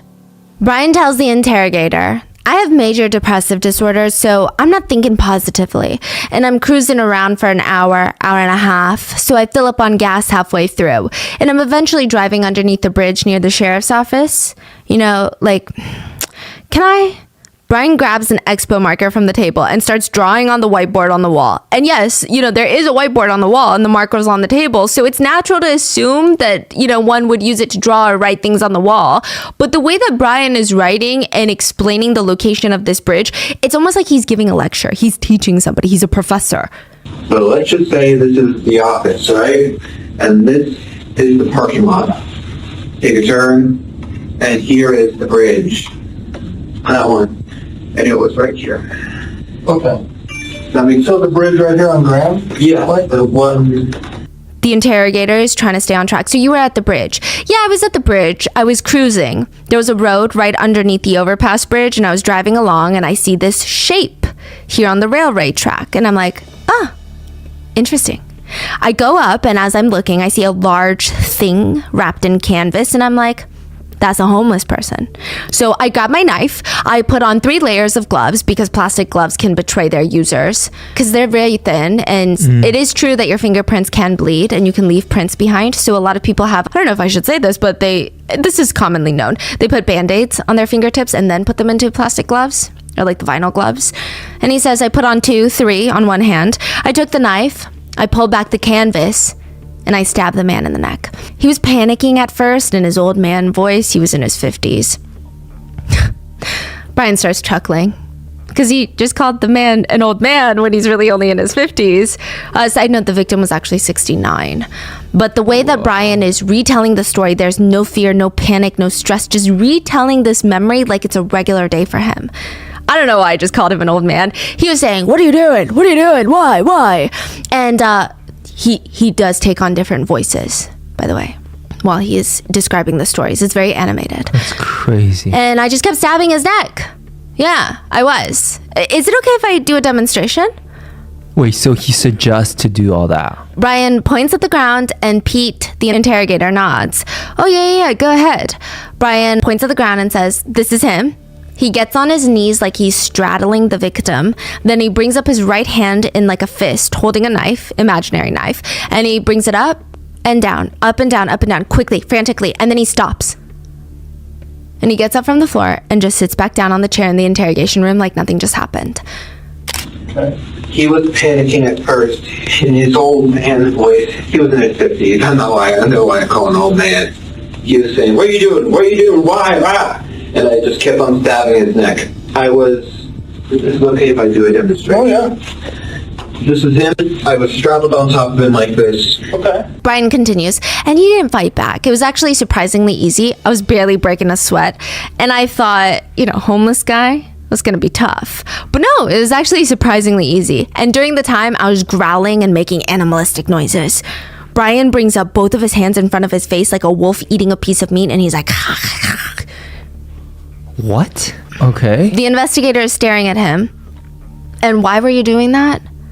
I suppose it was a frenzy. I was so excited, so, rushed up on adrenaline and everything. And I was like, whoa. And his whole body, he starts shaking his whole body in his chair. And he's laughing as he's doing this. And side note, something that he does is every time he laughs or he does something very animated, he looks at both the investigators, Pete and Lisa, almost checking to see if they're also responding well to his story and laughing with him. Anyway, I paused and he said, why are you doing this? And I said, I've been wanting to do this for a fucking long time. Murder someone. Then I continued. The whole ordeal lasted about a minute and a half, and when I was finished stabbing him, he took out his last breath, like a grunt, and his head was halfway cut off in stabs. All the while, no, actually, after I killed him, I just couldn't stop saying, stinky, dirty, stinky, dirty, dirty, stinky, dirty, stinky. But I wasn't, smelling anything. And why were you saying that? I don't know. Yeah, I suppose it was just me speaking out my mind in that moment. It was just pouring out of my mind. During the time I was growling and making animalistic noises. Why were you doing that? I suppose it was a frenzy. Okay. I was so excited, so rushed up on adrenaline and everything. And I paused and he said, why are you doing this? And I said, I've been wanting to do this for a long fucking time. Murder someone. Were you worried? It's pretty close to the road and stuff. Were you worried about someone seeing you or catching you? Well, it was around 11 p.m., so not many people were driving by. Were you worried about anyone seeing you? I was worried about one of them stopping. And what did you think would happen if somebody well, if they looked, it'd be quite dark under there, so they wouldn't have seen the victim if they looked. But I think they would have seen me holding a bloody 12-inch knife. Brian starts smiling and chuckling, giggling at the thought of someone seeing him wearing a blue Michael Myers jumpsuit holding a bloody knife. Yeah, and then after that, I took off his clothes. I cut open his belly to see his guts. They're really pink. Oh, sorry, that was morbid. I saw his liver, his large and small intestine, and that's it. Some of it was, I don't know. I was thinking about taking out his heart. I was thinking about crushing the ribs and disemboweling him entirely. I cut him open, but his guts spilled out by themselves when I was dumping him. Anyway, then I cut off his head. I gave him a glass glow smile, otherwise known as the Joker smile, when you cut from mouth to ear. And he also uses both of his pointer fingers to repeatedly show the motion. I destroyed his eyes by stabbing them. And he puts his hand near his eyes and he's holding his hand like a fist, more as if he's holding a screwdriver and screwing a nail in. So I'm assuming that he stabbed and twisted the knives around. Then I cut off his hands. Brian starts making a stabbing motion and whispering. I cut off his hands. Then I cut off his hands and I put those into a plastic Ziploc bag. And then I cut off his right arm at the joint, right below the elbow, and then at the joint at the shoulder. And then the other arm, I tried cutting it at the elbow, but then I tried cutting it closer on the shoulder. But what happened was I accidentally broke his bone. Yeah, so one of the bones was just poking out. I left that one partially cut and then dismembered the rest of it. And I tossed the arms around. I took the right arm bit and I threw it out kind of like a frisbee. I took the left arm bit, threw it out. So you might need to look a little bit further from where the blood is when you go under the bridge. Well, actually, it was a general assault. I was mainly targeting his neck because that's the most vulnerable area, but I was also stabbing his head. I mean, anywhere in general, really. I stabbed his head multiple times. How about his chest and his stomach? His chest, yeah, I stabbed him once through the ribs. I sliced open his belly. I carved up his leg. I made several slices at his leg, actually. The interrogators wanted to know, did you practice on anything else? How did you know how to do it? No, I just went along with the process. The bones, I just pressed the blade down and went, right at the ligament. And he does this motion, when you peel garlic, you put the knife flat on the garlic and then you use your other hand to press it down. Mm-hmm. That's what Brian is saying. Okay, and how hard was that to do? To get them to actually... Not particularly hard. I was just more frustrated that I broke a bone. Why did you cut the arms off? Because I always wanted to know what it felt like to cut up someone. Why did you stop at the arms? Because, well, that's it. That's all I wanted to know. And what it's like cutting off a limb. And I'm just okay. And then I left the body there. And then I took the head, put it into a leftover pizza box from dinner a few nights ago. And as Brian is moving Warren's body around, he feels something in his pocket. And he reaches in, and it's his wallet. So he takes that, puts that into his passenger seat of his car. He tells the investigator, then I took the hands, put them in the back seat, drove home. I hid the hands and the head in my room. I cleaned the knife, threw away the garbage with his blood on it, and then the blood stained like, well, it wasn't stained. Like my jumpsuit had splatters on it. I put it in the washing machine. And then after that, I stripped his clothes. I cut open his belly to see his guts. I cut off his head. I gave him a Glasgow smile. What's that? A Joker smile. Destroyed his eyes by stabbing them in. And then I cut off his hands. I put those in plastic Ziploc bags. And then I cut off his right arm at this joint and at this joint. And then I took the head, put it in a leftover box from the dinner a few nights ago. And then I took the hands, put them in the back, drove home, hid the hands and head in my room. So to clarify, he took 3 things from the crime scene: a decapitated head, a set of hands, and a wallet.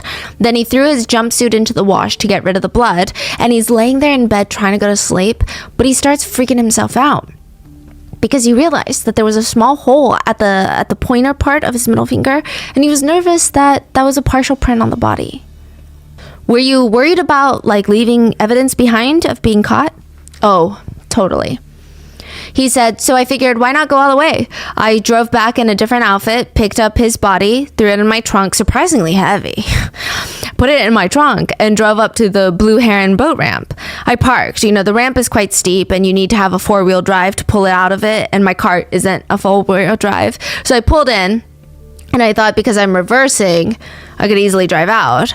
Anyway, so he reverses into the boat ramp so the trunk is closest to the water, the river. He opens the trunk, pulls out Warren's body. He tells investigators, because I don't want fingerprints on the body, I just try to move the body with my shoes. And then he motions a kicking thing while he's sitting. Like kind of, it's like a very disrespectful kick too. Like you're kicking away trash. Yeah, that works successfully. He goes out some part in the river and floats off. God knows where he is now. Would it still be a he if he's dead? Yeah, Asta? Yeah.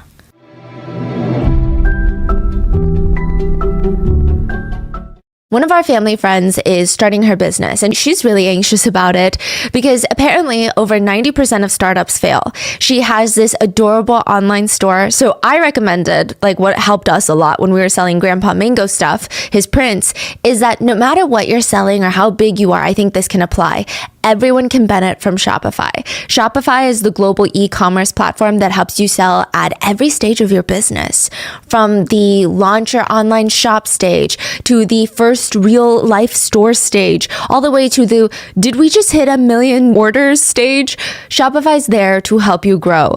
And what I love about Shopify is that it gives you all the tools you need all in one place so you can sit back, focus on your passion. I mean, Shopify even has these gorgeous templates to help you personalize your online shop. They've got built-in tools that help you create, execute, and analyze your online marketing campaigns. They also have an AI-powered tool called Shopify Magic that can create, anything from blog posts to product descriptions. You can even generate instant FAQ answers. So you can pick the perfect email in time. Shopify Magic is free for every Shopify seller. Shopify helps you turn browsers into buyers with the internet's best converting checkout, which is 36% better on average compared to the other leading e-commerce platforms. Currently, Shopify powers 10% of all e-commerce in the US. They're behind Allbirds, Rothy's, Brooklinen, and millions of other entrepreneurs of every size across 175 countries. Shopify's award-winning help is there to support your success every step of the way. Because businesses that grow with Shopify. Sign up for a $1 per month trial period at shopify.com/rotten, all lowercase. Go to shopify.com/rotten now to grow your business no matter what stage you're in. That's shopify.com/rotten.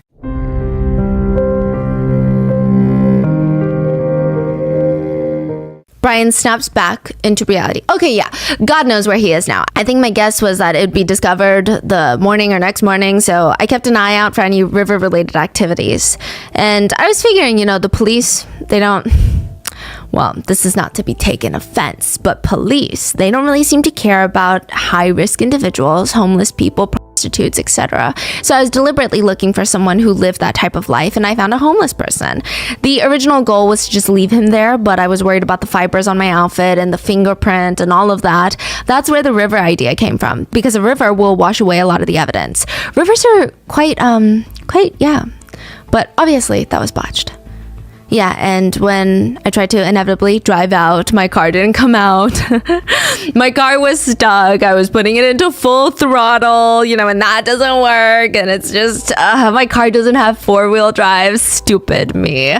So I put it into low gear and I need to act faster. I'm going to die of hypothermia because I'm in the water at this point. And I'm like, this is what I'm going to be remembered for? Dying of hypothermia in a botched attempt at hiding a body. And I'm just like, fuck.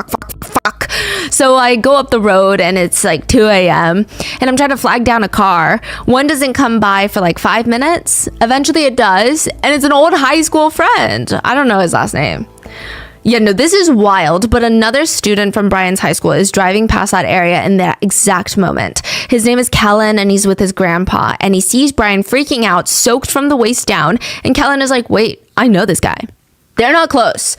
They are not friends by any means. Kellen's good friends actually despise Brian. One of them was on the same bus route as Brian and always told Kellen, dude, this guy won't shut up on the bus and he says the most inappropriate stuff. He's so obnoxious.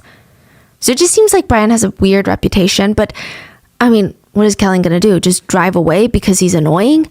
So he pulls over, he tries to help Brian. Apparently Brian has already called his parents to get him and he's freaking out. Kellen said before Brian's family got there, he just kept pacing around saying, I'm fucked, I'm effed, I'm effed, I'm effed, I'm effed. And Kellen was trying to calm him down, like, hey, it's gonna be okay, But Brian was just pacing like, I'm effed, I'm effed. Lisa stops Brian's story with a question. And what'd you tell your parents? I mean, you obviously got to tell them something. The car's in the river, right? Yeah, so what I say is I feel like I needed to get out, which I often do. And I just felt like I needed to get out of my thoughts, and I tell them that I'm stupid. I parked too low and that my car flies into the river. Okay, did they believe you? Yes, so did the police. Until they pulled it out of the river. Brian says, yeah. However, that what immediately caught the police's attention is blood from the body that was on the bumper. See, I just forgot to wipe it off. I was so panicked that I wasn't thinking. And when they pulled it out, they immediately see blood on the bumper. But Brian starts giggling, thinking back to that. And the police, they're all thinking, we really need to get into this trunk. Fools, there is nothing in the trunk. Pete tries to go along to encourage Brian. Like this is all just a captivating, fun dinner party story. That night when Brian gets home, he starts messaging his friends on Discord and texting them about how he totaled his car in the river and he almost died from hypothermia. But Lisa and Pete, they want to know more about the head and hands found in his room, and they ask him, okay, then you said that you took, was it the head and hands home? Mm-hmm. Well, there's a 3 rule for bodies. I call it the 3 rules. Tell us about that. 3 hours, rigor mortis sets in. Body stiffens. 3 days, the body starts to stink because of decomposition. 3 weeks, the body is starting to seriously decompose. And 3 months, the body is unrecognizable. 3 years, it turns into a skeleton. May I ask how you know that? I've always had a fascination with forensics and with anatomy and physiology. That's the 3 rule for bodies, something I made up. That's something, I don't want to sound like I'm inventing something, but that's why I coined the rule of 3. Is it accurate? And then he asked them? Yeah. Well, somewhat. Brian smiles and leans back in his chair. So you have the head and the hands at your house. The head, because it was starting to stink, I was planning on throwing it away, along with the hands. I was planning on buying an empty paint bucket, but put the head in it, seal it, and then throw it off some ditch, like 340 Broadway, that area where it's very hard to reach. The hands I could throw in a different spot, wherever. And how long have you been planning or looking for someone to do this to before you found this guy? About a year. In your mind, you thought of a plan for the past year? Well, occasionally when you see girls walking down the street, it's like the Ed Kemper thing, where half of me says, well, I'm quite inept with women, and if I'm being honest, I'm not a Casanova. But half of me says I want to take that girl home and make her feel nice, and the other half of me, just like what Ed said, I wonder what her head looks like on a stick. So occasionally when I'm driving down the road, if I see someone who catches my eye, I'm just like, oh, Do you know who the person you killed was? No, I took his wallet and I didn't look at it. I just picked it up, briefly scanned over it, put it in my car. Apparently, it's a guy named Warren. My mom told me this before she found out that the missing person was Warren Brown, born in 1963. He gets it wrong. His name is Warren Barnes. On top of that, he just seems very disinterested. Now, there were a lot of people who weren't disinterested. She wasn't necessarily scared of him. She was just aware that he was there. She works at a gas station. Let's call her Shelley. And there was an older man with worn boots and a gray messy beard and a flannel old t-shirt just waiting outside the gas station before they open. And it's like pitch black outside because they open early. Like nobody's gotten a start to their day. It's only him outside. She was aware of him because she works at a gas station. I mean, how could she not be a little bit alert? But he didn't feel threatening. He was in the parking lot waiting for her to open, reading a book. And when the doors swung open, he walked in and bought himself a coffee. And ever since that day, it was like clockwork. He was there every single day and he would buy a coffee, sometimes a donut. If the gas station were a coffee shop where you write a customer's name on their coffee cup in Sharpie, his coffee cup would read Warren Barnes. And Warren Barnes had a schedule like clockwork. His next stop after Shell Gas was sometimes work. So he started working for a company called People Ready. You are an employee of gigs and you help companies find reliable workers for temporary positions. So he would help the sheriff's office with breaking down boxes. And in the springtime and summers, he would do lots of lawn work. Warren was a valued worker. Like one of his biggest things was that he was incredibly punctual. But on the days that Warren was not working, he would find his way to a bridal boutique where they sell wedding dresses in town. And there would be a chair waiting for him. He would sit down on the chair outside next to the brick wall and he would just read. He loved cowboy western mysteries, and the locals in the community knew him as the reading man. He was just always sitting just past the bridal boutique, the other small shops right off Main Street, in a chair that was only allowed for him. Monique, the owner of the bridal boutique, had known about him for 4 years. When the city removed all the benches for people who were unhoused from downtown, and Monique immediately set out a chair for this man because all he wanted to do was sit on a bench and read. It was Monique's late father's favorite chair. It was made out of bamboo and it had this very cushiony plush seat. And if it was sunny, particularly sunny and warm, perfect napping weather, Warren, who is now late in his 60s, he would doze off with his book half open. And still, Monique recalled that she's never seen him not finish a book in a day. Yeah, every day. He would sit behind the shop and just read religiously, or at least the days he wasn't working. Everyone in the community knew Warren. He was their reading man. He was comforting. According to local paper that did Boots reporting on the Grand Junction community, they said that Warren was known to never beg. He never hassled anyone. He didn't speak unless spoken to. A head nod would usually suffice for hello. And if a friend passed and bid him a good day, his answer was always, "And you also." The whole time he and Monique were friends, Warren never asked for anything, and he denied all food and aid. He was private, but it seems that at the core of it, he just didn't want to be anyone else's burden. Monique would constantly double check that he had a place to stay at night, especially in the winter, and he would assure her, "Of course I do, I'm okay," even if he was sleeping under the bridge. Because he also knew that Monique would have rented him out a room if she found out. Anyone in the community would have. To the rest of Grand Junction, he was the reading man, but to Monique, she called him the bird man. So he would sit out there, and every lunch he would buy a Subway. And he would eat all the important parts, then tear off half of his bread and give it bit by bit to the birds. Monique said, "There's not many people that I can say that would do something like that. To have so little and still half of it to the birds." I'd say, "I'll see you tomorrow, Warren. Have a good night." And he'd say, "And you also." Until one day, Monique set out her favorite chair for Warren, and he never showed up. Meanwhile, March 1st, 19-year-old Brian Cohey is Googling how to wipe data from Android phone because he had taken pictures of Warren's dead body. Does a river wash away evidence? How to dispose of organic material. When he's done with that, He goes into his calendar app and marks a new event for the day of February 27th. He marks it first. People suspect he was expecting more, but that was the last day Warren Barnes was seen alive.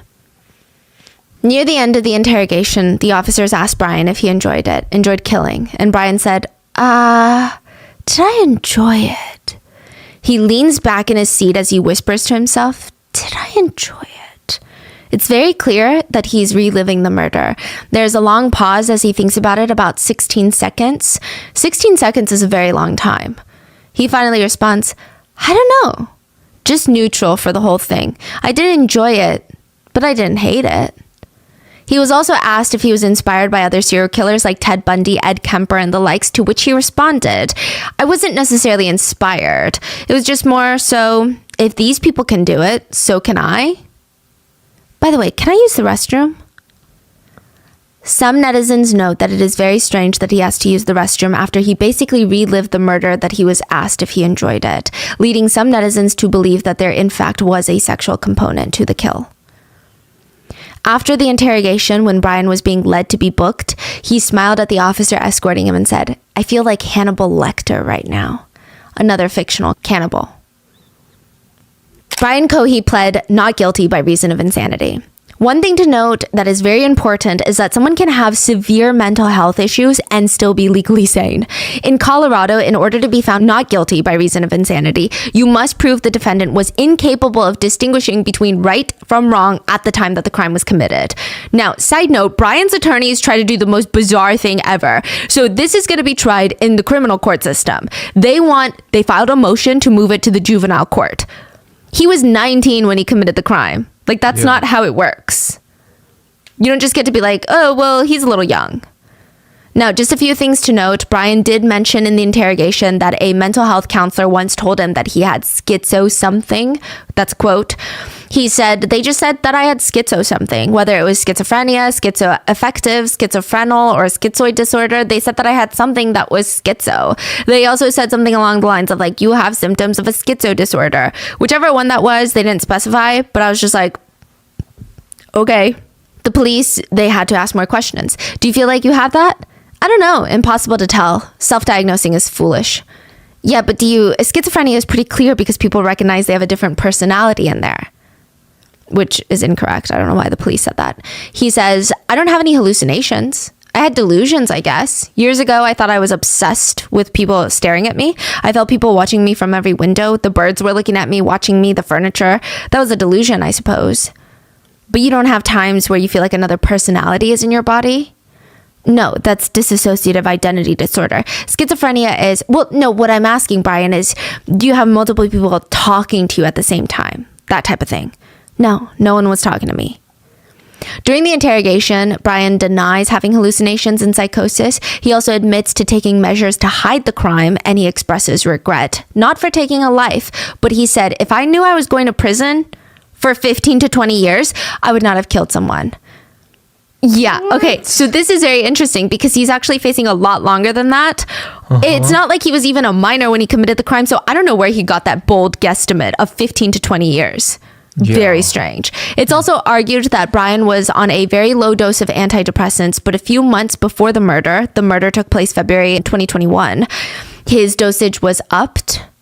Yeah, but when Brian's doctors took the stand, they stated that Brian showed zero signs of psychosis, hallucinations, delusions, paranoia, and he never spoke of hurting himself or anybody else for that matter.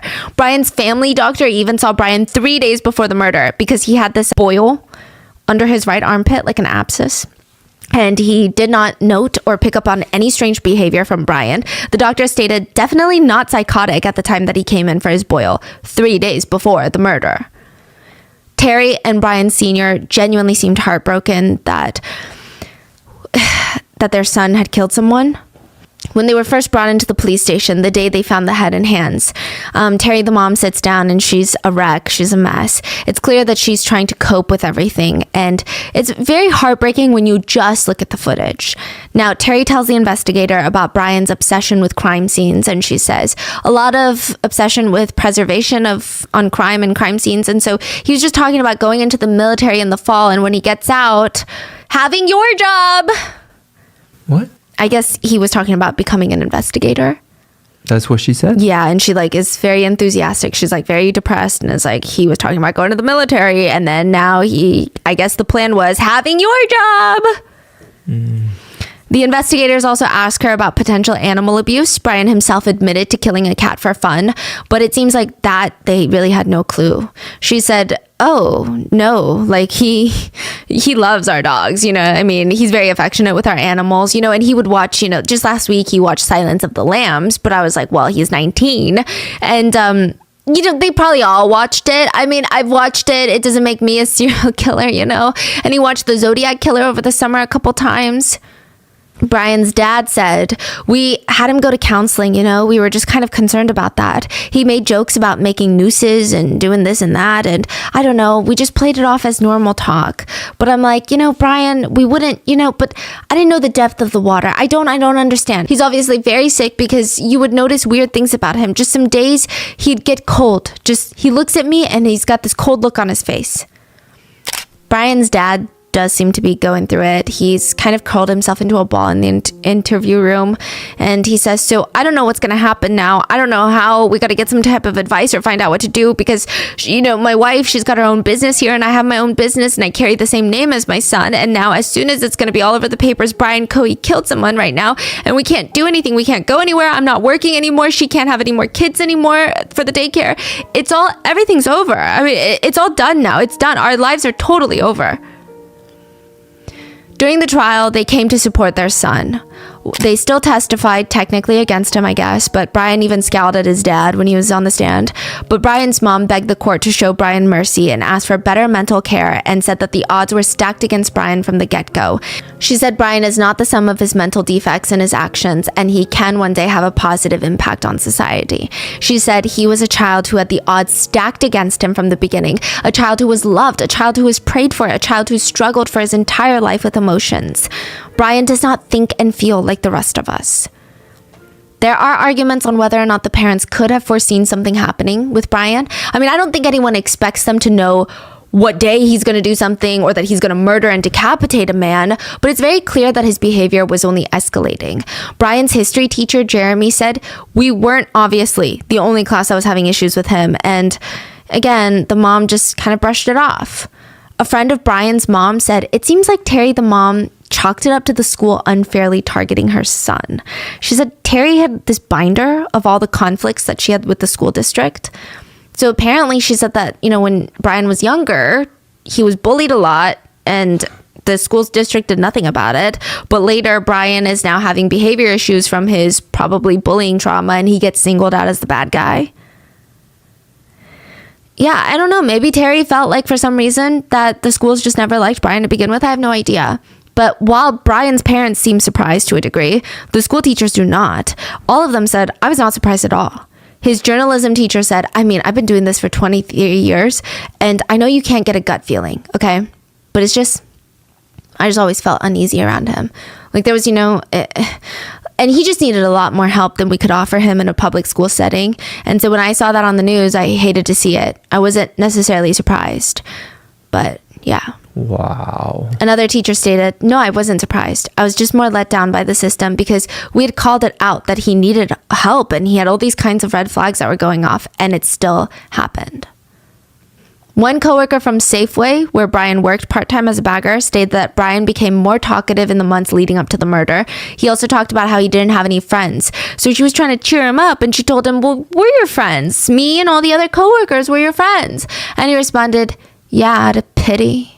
One of Brian's friends testified at the trial, and she basically, even during her police interviews, said, well, he never talked to me about killing a homeless person specifically, but he definitely talked to me a lot about killing. And I was actually surprised because I figured that if he was going to do something like this, it would be on a much larger scale. Like, I thought he would, I don't want to sound vulgar, but I figured if he was going to snap, it would be like shooting up a store or something like that. Oh my goodness. And he mentioned like he didn't like his neighbors, so I thought maybe something would happen there. So I was actually really, really surprised that he had killed someone, but also I was really surprised that it had only been one person. Even later in psych evaluations for the trial, doctors asked Brian how he felt now after the murder, and he responded, yeah, it just kind of happened. You know, it's a thing that happened. It sucks, but it happened. And they asked, what about it sucks? And he said, because I'm locked up now. I can't see my friends, and I really miss video games and the internet.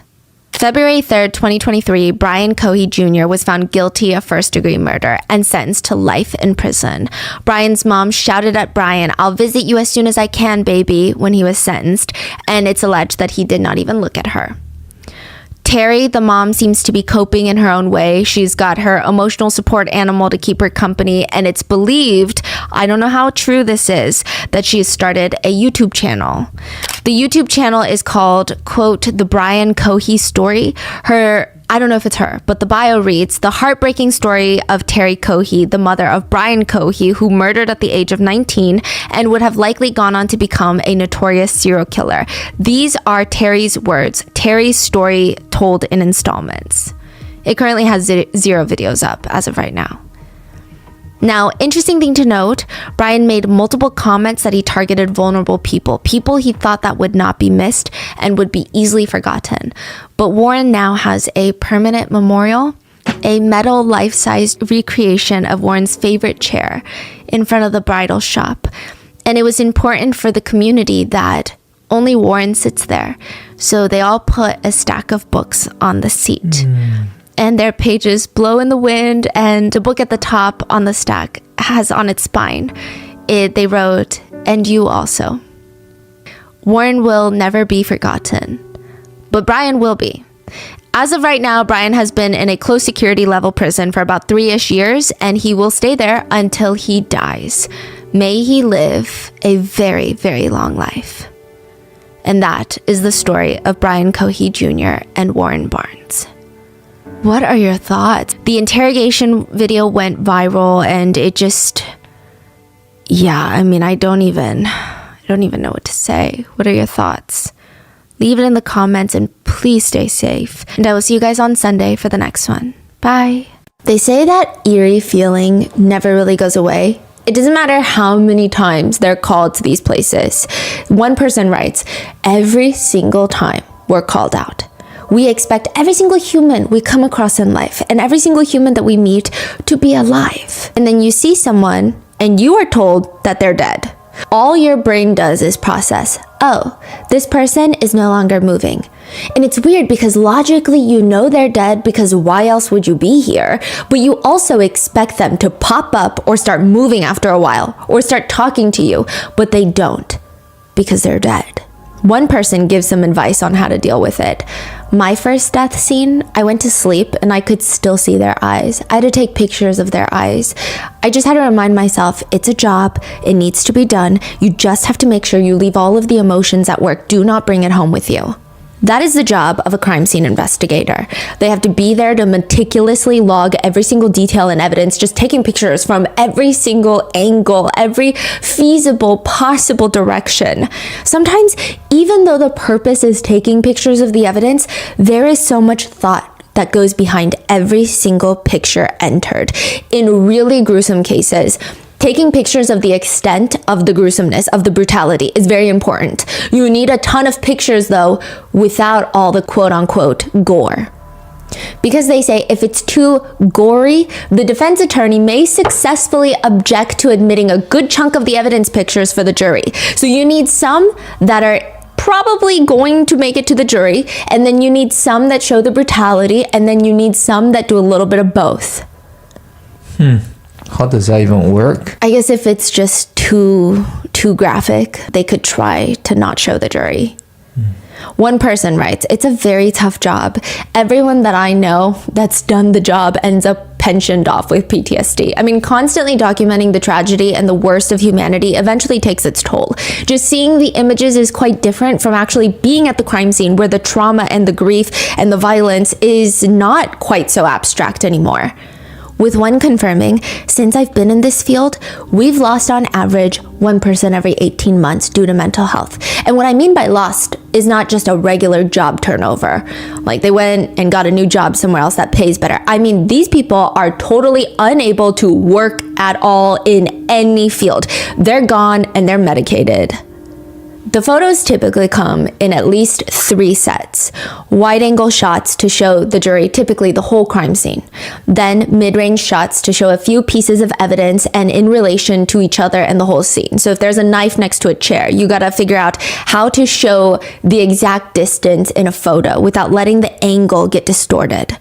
Then you got the close-up shots of specific pieces of evidence. March 26th in Texas. Officers arrive, and the first thing that they will later take pictures of is that little green door to the apartment. They take a picture. This is the door to the unit.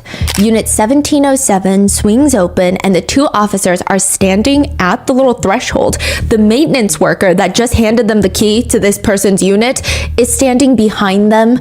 He probably can't see what's inside. I don't know if he even wants to see. He's just kind of standing there. The first thing the officers see, though, is on the ground, there's a very large stain. It's a trail of blood on the carpet. The trail of blood goes from the living room, the leather couch, all the way into the hallway.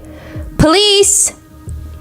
They walk in. They take a mental note not to disturb anything because they've got to get pictures of all of this later. But first, they need to know what they're walking into right now.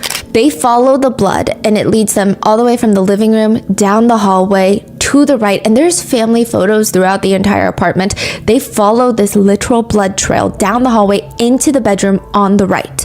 And on the floor there, right when you open the door, is the partially nude body of Kimberly Hill. There's this bloody hammer with a wooden handle laying next to her head, and it's pretty clear that Kimberly is deceased. I mean, this is the murder weapon. The report notes gaping wound on the back of her head. Obvious head trauma.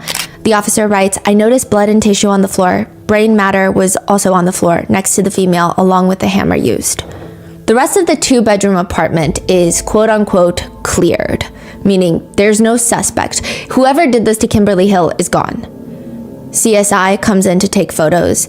A bloody pink hoodie on the living room couch labeled as photo 29 in the evidence file. Inside the bloody pink jacket, a bloody hairband, also pictured in photo 29. A pink cell phone laying on the living room couch labeled as photo 30. Bloodstains on the hallway walls labeled as photo 9. Apparent bloodstains on the hallway restroom sink countertop labeled as photo 10. All of these have to be meticulously logged and documented. But the most intriguing picture that the police want taken are of a few notes left behind by the killer. The officers are leaning down. Is this for us? Because it seems to directly address the officers. It reads, chase me, and sorry for the mess, KD. Who the hell is KD? Later, when they finally catch the killer, they ask him, was I addressed to the police or to who?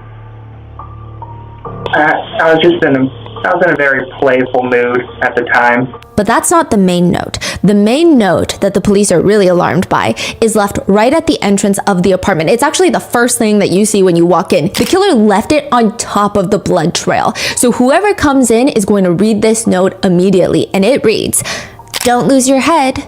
She may yet live, although I doubt it. Hurry, Desiree. Desiree is the 23-year-old daughter of Kimberly Hill, the woman who was murdered in her own apartment. So first of all, who would do this to Kimberly, and why are they now targeting her 23-year-old daughter? And is the killer going to get to Desiree before the police can?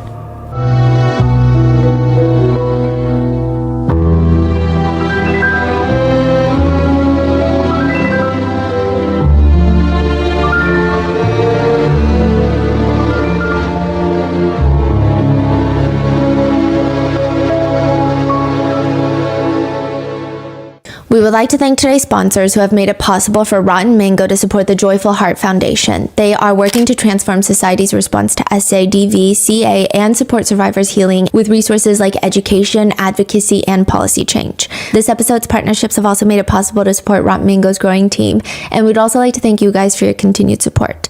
As always, full show notes are available at rottenmangopodcast.com. Today's case is probably one of the more gruesome cases I've covered in recent.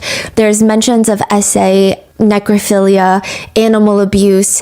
If you are sensitive to these themes, please take care of yourself, and we will see you in the next one. So with that being said, let's get into it. On the very long list of things that married couples maybe want to do on their off day together, this is probably the last thing on a 3-page list of bullet points. If a list exists, at the very bottom, it would read, the unexpected guest. This is the last thing married couples want to deal with. Timothy and Luanda are having their morning coffee in their hands. The doorbell rings. Luanda can kind of see out the window, and she sees the figure of like a man. Who is it? We don't know. And he waved to me like this. He said, "Come closer."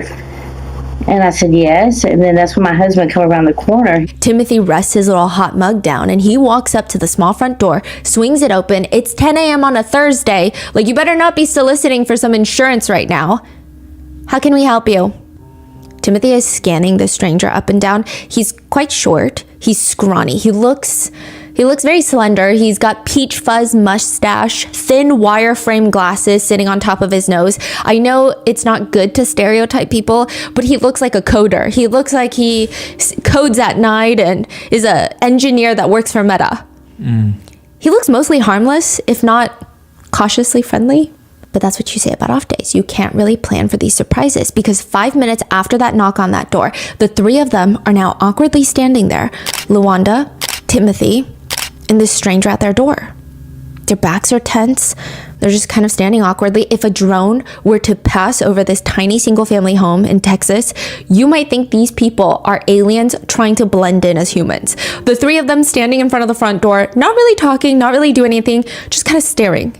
It looks like they're frozen. If the front door is open and the couple have a clock, you would hear it ticking from outside. The coffee's probably cold by this point. The two, Luanda and Timothy, are taking turns clearing their throat.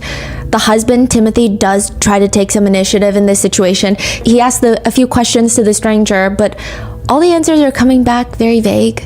I mean, perhaps some questions are better left for professionals. Maybe he should switch directions. Would you like something to drink?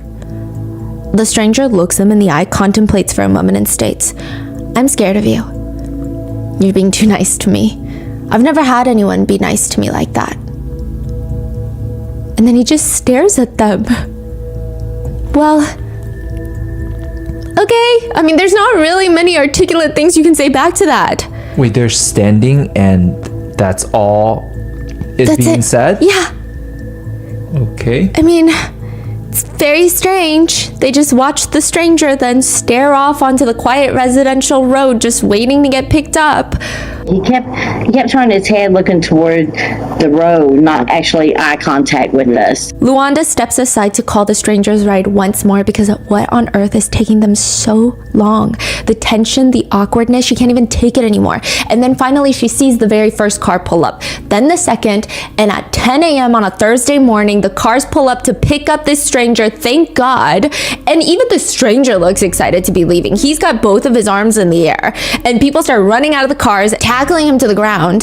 Those people from the cars also look excited, but in a very different way from Luanda and Timothy and even the stranger. They pull his arms behind his back. "You are under arrest for murder." When the cars rush off, Timothy and Luanda likely just sit on the couch in silence, because what the hell just happened? A stranger shows up a random morning to ask to use the phone to call 911 to turn himself in because he just committed murder. And then they likely realize he never did tell us his name or who he was. Did he? Wait, they heard the phone call? He told them straight up, "Hi, can I use your phone to call 911? I just murdered someone." Then they stood there awkwardly. Luanda moved aside to call 911 again and was like, "Are you guys here yet?" So they were really, really, really scared? Yes. How old are they? They're a middle-aged couple, 50s. Asked me if I'd call 911. He had just murdered somebody. So I told my wife to call 911. 911, like, is your emergency? And she wanted me to call 911 because he said he just murdered someone. Okay, and he's there right now? Yes, ma'am, I'm sure. And he said he murdered someone? Yes. I made sure and call 911 again because they were taking too long. All he told them was that he killed someone. Do you remember why he said he killed that person? And I said, "Why do you do it?" And he just kept telling me lots of reasons. He wouldn't ever tell me why. 23-year-old Desiree is brought into the interrogation room with the two officers. One of them is very bald, by the way. A lot of people have commented that the center of his head, where he's bald, is very bald to the point where the fluorescent lights do in fact kind of sparkle off the top of his head. But that's neither here nor there. I point that out because he appears to not be a netizen favorite. They sit Desiree down on one of the chairs, because remember, there's a note left for her. She's wearing jeans, a red tank top. She looks like she's getting ready to go on a run or run some errands, but she just got pulled here instead. Initially, when the two investigators sit her down, it's kind of hard to say exactly how they're treating her. It feels like she's being treated as a suspect in this case, just judging by the way that they're talking to her. She sits down, her boyfriend is standing out of frame of the camera, and the officers break the news that her mother, Kimberly Hill, has been murdered. And Desiree slams her hand on the table and she's screaming, "Fuck." She gets up and she's hyperventilating, trying to calm herself down so she can sit back down and talk to the investigators.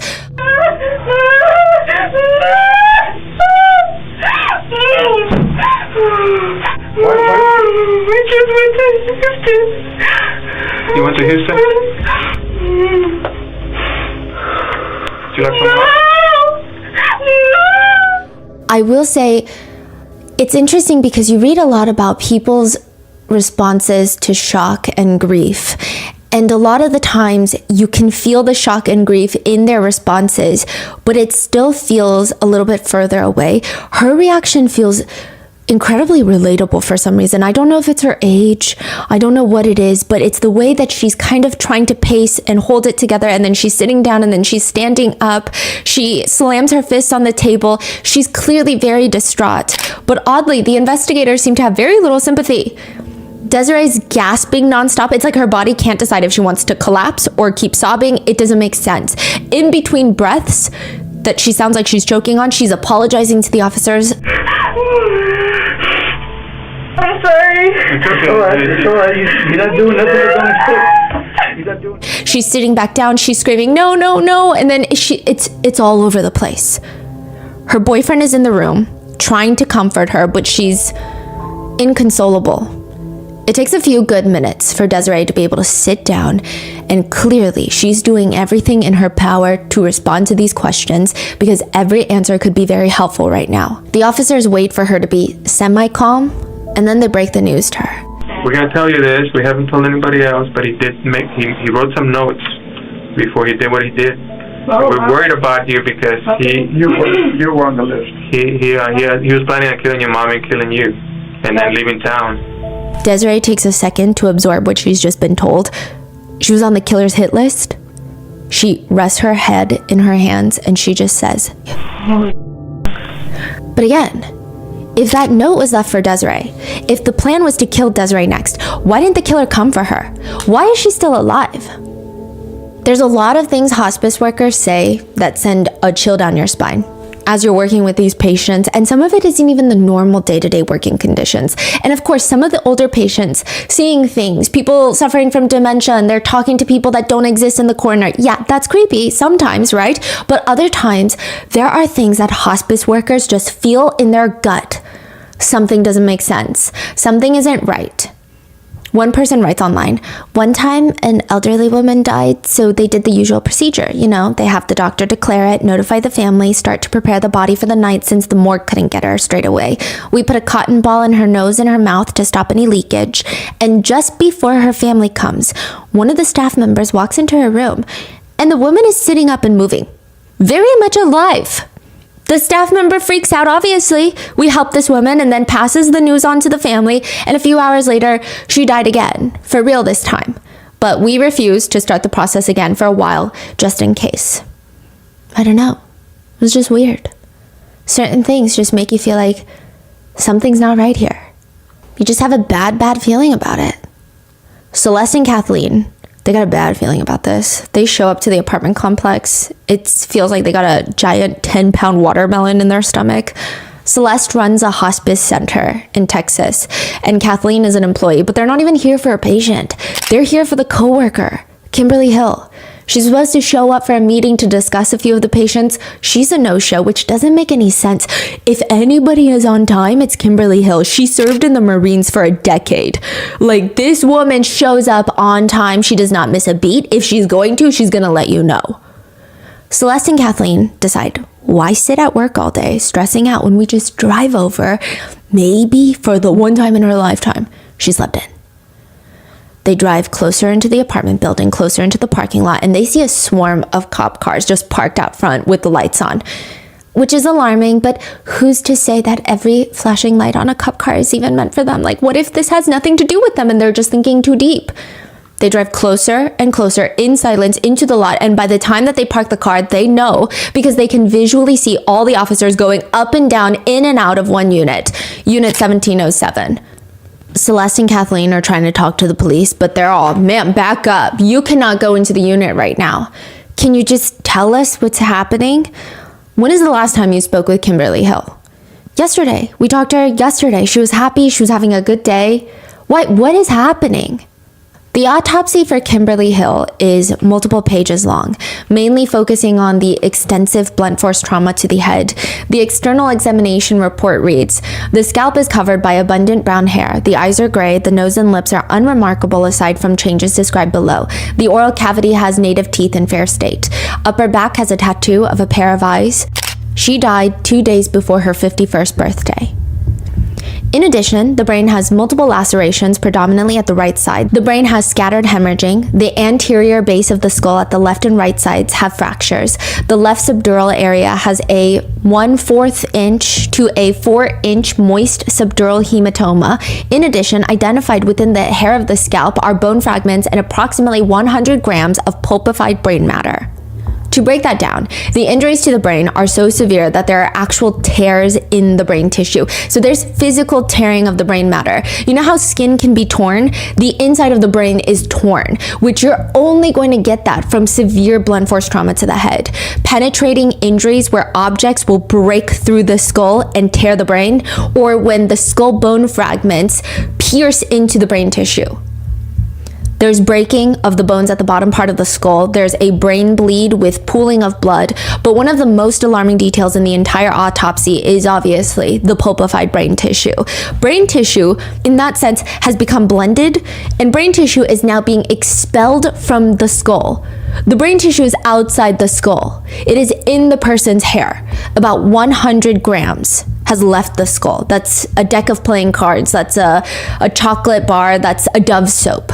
That's how much brain has been expelled from the skull and has pulpified. The detective working this case is trying to get some clear answers about the injuries to the victim's head, likely clarifying things from the case files. Is this in the front or the back of the head, the injuries? Top, back, mainly? I mean, actually, the entrance wound is around here, yonder, here somewhere. The man explaining it to the detective is calmly, very professionally, almost gesturing to the back of his head to show the detective where the majority of the wounds are. Oh, okay. Yeah, okay, that makes sense. The two detectives are taking a moment to soak in this information. Then the detective turns to the man at the police station and asks, then so when you dragged her to the bedroom, you kept hitting her there? Yeah. The detective is not talking to the medical examiner. He's talking to the killer. The interrogation room is tiny. It barely fits a desk and 3 chairs. There's 2 investigators and the killer, the suspect. He's wearing black short-sleeve t-shirt, wireframe glasses, resting his chin in his hand. The suspect's shoulders are even more relaxed than the investigator sitting across him. This looks more like a conference room that you book out in your local college for group projects. That's the energy of the way this guy is sitting. The detective looks at him. You want to kill us? Oh, no, rather, men aren't my thing, actually. Women? Yeah. Okay, you have a girlfriend? I don't. I've never had a girlfriend. I tell you what, give me your fancy of killing a woman. Oh, your fancy killing would be your ace killing. What would that be? This is a little peculiar. I'm on camera. Okay, He looks up, stares into the abyss for a second. His chin is resting in his hand like he's thinking about a good steakhouse that he ate a few weeks back. Maybe dressing up in a nice suit, sneaking into her house, disabling her boyfriend. I'd bring a pretty dress with me to dress her up in. I was always into strangling, but after that last blunder, I guess maybe something big and sharp would be more along my thing. Then I could, probably decapitate her, as I prefer my women dead. I'd dress her up, I'd stitch her up, kind of try to work the head back on, perhaps. And then I'd go to town, and it would be a night to remember. And then I'd kind of just burn everything and run for the hills. First of all, why did the police ask that question? I think everything about this confessional with this suspect so far indicates a serial killer in the making. So maybe that's why they asked. I will say the interrogators for this case are not widely liked. I think a lot of people think, good thing the killer confessed because they were not going to solve this case. A few things that are psychologically intriguing aspects to his perfect crime. The first being that his perfect fantasy involves being nicely dressed in a suit. And he would bring a dress for his victim. Psychologists say the fact that his fantasy includes him dressing up in formal attire, specifically a suit, which in men usually serves as a symbol of status, professionalism, it carries some level of power. Then the fantasy of dressing up the female victim is additionally telling. They say the victim is treated as an object to be manipulated. Changing a victim's clothing is actually a form of asserting control over their body and their identity. The fact that he is dressed in a suit, the fact that he wants to dress the victim, that suggests almost a ceremonial aspect to the fantasy as well. And interestingly, in the fantasy, he mentions he's going to target a house with a couple rather than a woman that lives alone.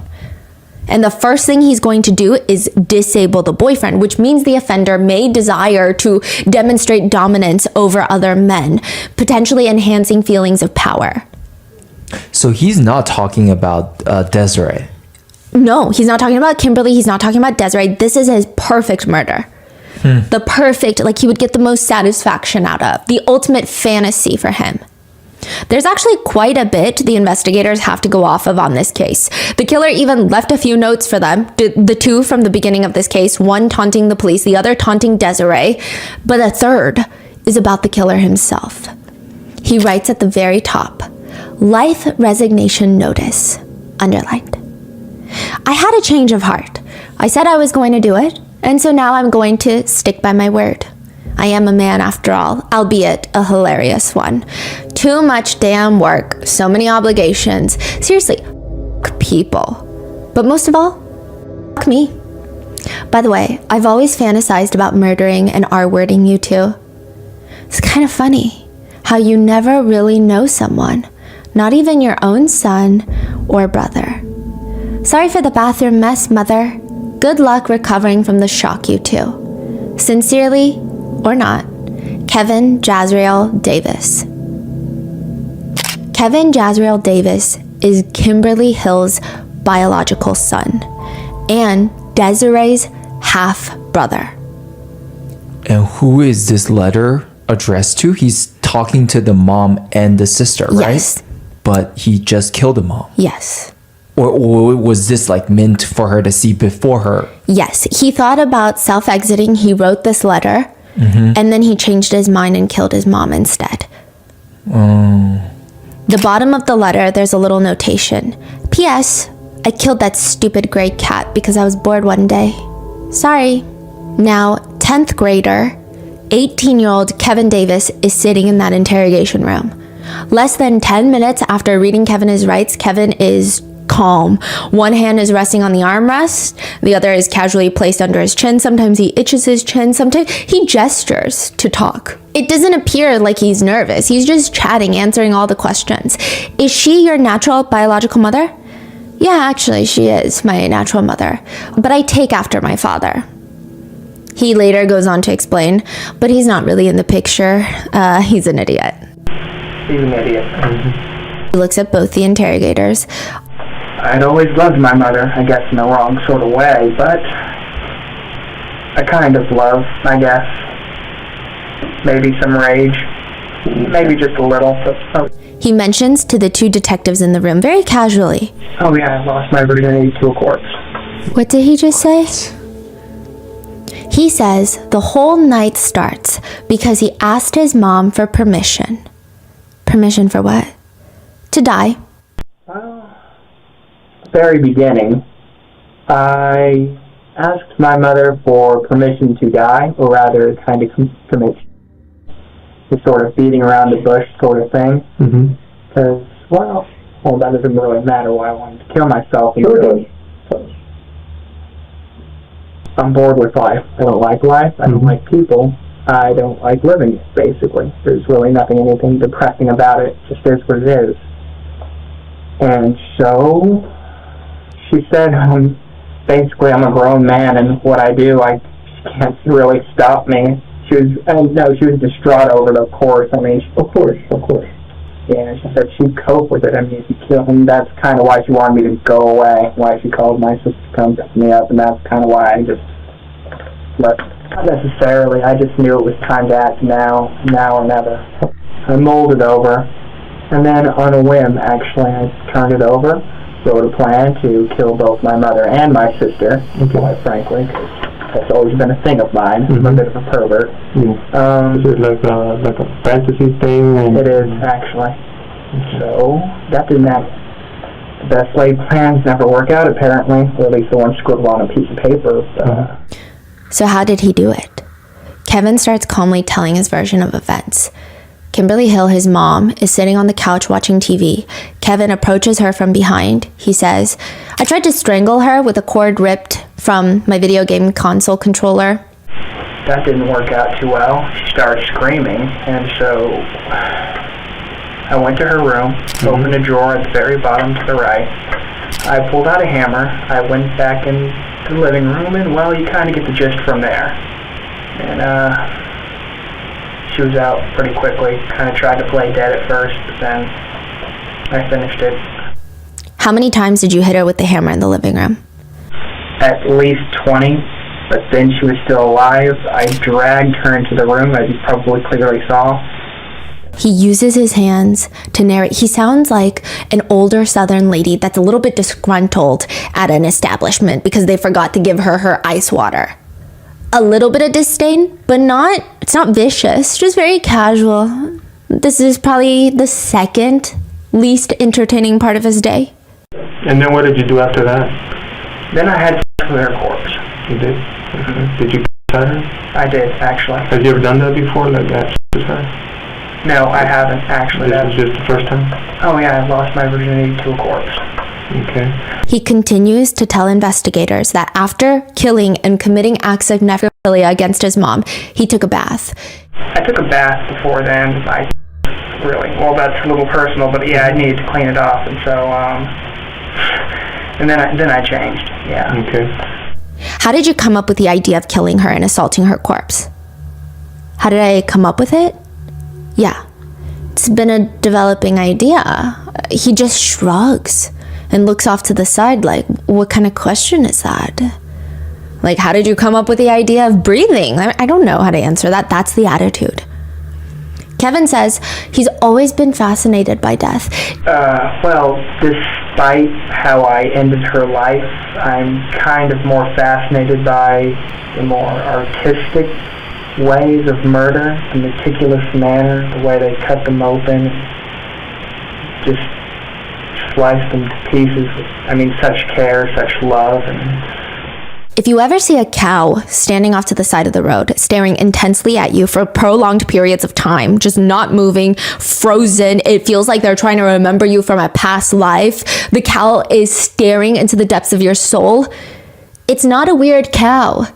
It might just be mad cow disease. It's a neurological disease, and if you walk closer, you might even hear the cow grinding their teeth. Mad cow disease has a 100% mortality rate. It's terrifying. There's about 233 people that contracted a variant of mad cow disease from eating infected cows. And there is a similar one that only affects humans, and it doesn't start with cows. It's called Kuru. Mad cow disease and Kuru are both prion diseases. Prion is a misfolded protein. And it just acts like a molecular zombie. And they get other proteins to get misfolded, and then they clump together. And then those clumps of misfolded proteins create microscopic holes in the brain. And it quite literally turns the brain into a sponge, like a Swiss cheese sponge. And it can happen so slow. Sometimes symptoms can take 50 years to show. And when you feel it, there is no stopping it. The fatality rate is 100%. Kuru is the so-called human version of mad cow disease. And at first you think, what is wrong with this person? Are they just having a good time? Because they have these pathological bursts of laughter. And it's so confusing because you're like, why are you laughing? Nothing is funny. I'm so confused. But then you maybe go with it because like maybe they're thinking about something funny, but they're not. Some people call Kuru the laughing sickness. And then the shakes start, the unsteadiness, the entire body is like vibrating while you walk. Additionally, the toes remain forever curled. The feet feel too painful to take too many steps. The term Kuru means to shake or tremble. And as your body is shaking, there are holes being made inside of your brain. And death is not quick. Sometimes it takes 3, sometimes it takes 23 months. How does a person contract Kuru? Yeah. Let's say you eat a human brain. Kevin is staring at the officers in the interrogation room and something is not adding up. The officers need to figure out, is this murder or is this capital murder? So in the state of Texas, if he kills his mother and then commits acts of necrophilia, it's regular murder. If he R-words his mother and then kills her, it's capital murder because capital murder needs aggravating circumstances. So it's actually kind of sick and twisted because you would think that both are capital murder, but it's not. So they're trying to ask these clarifying questions. So she's dead by the time that he drags her into the bedroom to assault her corpse. Is that the story? Kevin is explaining that he attempted to strangle her, then got the hammer, and then dragged her to the bedroom and then assaulted her. He says that his mom tried to act dead, but he knew that she was still alive because she was making noises. Quote, she was still snoring like a baby. Which, side note, some context, I feel like unfortunately this comes up every now and then in these cases. When people suffer from severe blunt force trauma, they may sound like they're snoring at times. It's a very specific type of breathing that almost indicates that they're actively in the dying process. If it sounds like someone is snoring after blunt force trauma to the head, death is likely imminent without immediate intervention. The condition generally takes 2 breaths to several hours to progress into just ultimately no more breathing. So that's why this will happen a lot more with children. When parents kill their own children, they'll think that the child is sleeping because of the snoring noises, and then they'll die. It's not snoring. Kevin says he decides at that point to take a knife, a steak knife from the kitchen, and stir her brains with it. That is the words he used. Oh, that knife. Actually, I used that to stir her brains up a little, but then that didn't really work out, so I just kind of decided to delve on in, and then I kind of warmed my hands into her brains to kind of just cut it. She was still snoring. Okay, so she was still alive? She was still alive. And you went in there and you kind of grabbed those brains? Yeah, essentially. Like he stick the knife through the wound in her skull to stir her brains. And that's why the part is pulverized, pulpified, yeah. And then so when you dragged her to the living room, to the bedroom, you kept on hitting her there? Yeah, I kind of went. That's where that's when you reached in and grabbed her brain? Yeah, I kicked at it a bit. Then I just that was kind of silly, but then I just decided to reach in and kind of just do it. Later, a psychiatrist from Kevin's prison will testify to the jury that, quote, he used the hammer to kill his mother, and of course the skull split open. He wanted to make certain that she was dead. He stuck his hand in the skull and mixed up the brains, and then I think he told me he got a knife and mixed them up as well. Then he said it felt like pudding, like putty, the texture, the consistency of the brain tissue. He said that he also tasted the brain. Near the end of the interrogation, the officers asked Kevin, after the murder, after the necrophilia, quote, so you were covered in blood? Oh yeah, I was covered in blood. My glasses, everything was a mess. Do you feel bad for what you've done to your mother? In a way, yes, but I wouldn't take back what I did. It's strange, really. I did love her. In a way. Has she been mean to you? Oh, no, she's been the best mother. Okay, so she is nothing that she did? Oh, absolutely nothing, no. If I was to ask you, what did she do to deserve this, what would you answer? Absolutely nothing. I'm a cruel, disgusting person, yeah. The only reason that he didn't go after his sister, like his original plan, is because, well... I decided against it because, well, I had my fill of killing. I didn't... seemed a little much. A little too excessive, yeah. But he did leave that taunting note to her, which they ask him about, and he starts touching his ear a little bit, like he's talking about a distant family member that's got some problems. You know, my sister, she's a good girl, rather sensitive. I knew she would lose her head if she kind of saw that. But then you wrote that note, you knew your mom was already dead. Oh yeah, I knew it. Were you just messing with Desiree, that she might still be alive?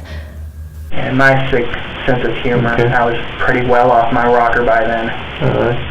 Do you consider yourself mentally disturbed or crazy? Do you consider yourself any of those things, or you think you're just okay? Like you just have some bad thoughts? I'm not mentally disturbed. I mean, I'm sane. I know exactly what I did. I know that it's wrong in the traditional sense of wrong. Now I feel vaguely, kind of like I'm done. So you still feel like you're done with your mom? You still feel like you want to keep on killing to keep on the other fantasies, or how do you feel? Kevin takes a moment. He sighs. I came here to pay for my crime, so I guess I should continue with the truth. Truthfully, I would kill again. Wow. If this is how bad 18-year-old Kevin is, if this is how unstoppably evil, how did somebody not notice? Or did they and nobody said anything? I mean, police are trying to figure that out. All Kim told her close friends was, yeah, sometimes she has problems with Kevin because he doesn't really like going to school and he just wants to play video games. And he does kind of seem like a loner with no friends. But that's it. The detectives ask around. They all say the same thing. Some of them even say, I thought he was a good kid. In the interrogation room, they ask Kevin, how do you do in school? Pretty mediocre. I never really could muster, but didn't even really care. I mean, I guess I excelled in English for all that was worth. Okay. How about sports? No, I don't like sports. Desiree says while Kevin has never been violent or abusive to anybody, he just seemed like he had some social issues. She says he was kind of born different. He had severe ADHD. He doesn't really have any friends. His dad is no good, but he was never physically abusive or anything like that. He would pop off at the mouth and tell my mom crazy stuff like, "Fuck you, you fat bitch," like stuff like that. And she would just let it eat her alive. Desiree was on the phone with her mom the night of the murder. She says, my mom told me that they got into a fight and Kevin was just being disrespectful and just saying some really hurtful things. She told me she would call me when she felt stronger. Do you know what the fight was about? It was something as simple as like this commercial came on for like eHarmony or some dating site or something, and he just out of the blue said, "Yeah, Mom, you gave up on love." And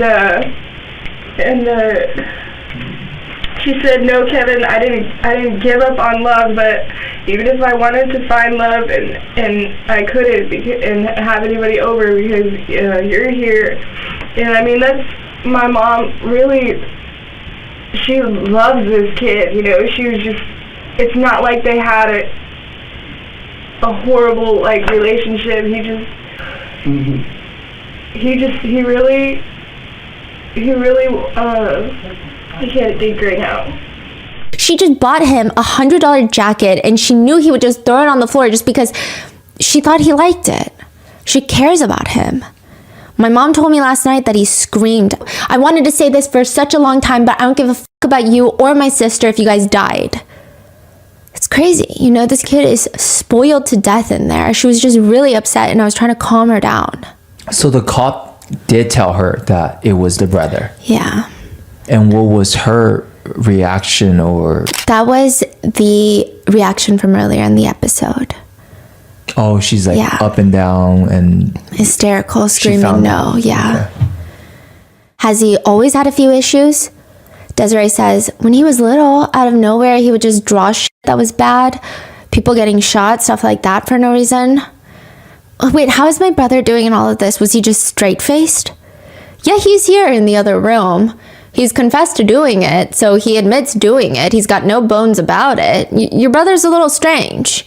He had no indication in the past that he was violent. I mean, we've had fights face to face where we were screaming at each other, and he's never hit me. He's never ever done anything like that. I've never seen him really get so angry to where he'll even punch in a wall. I've never seen that.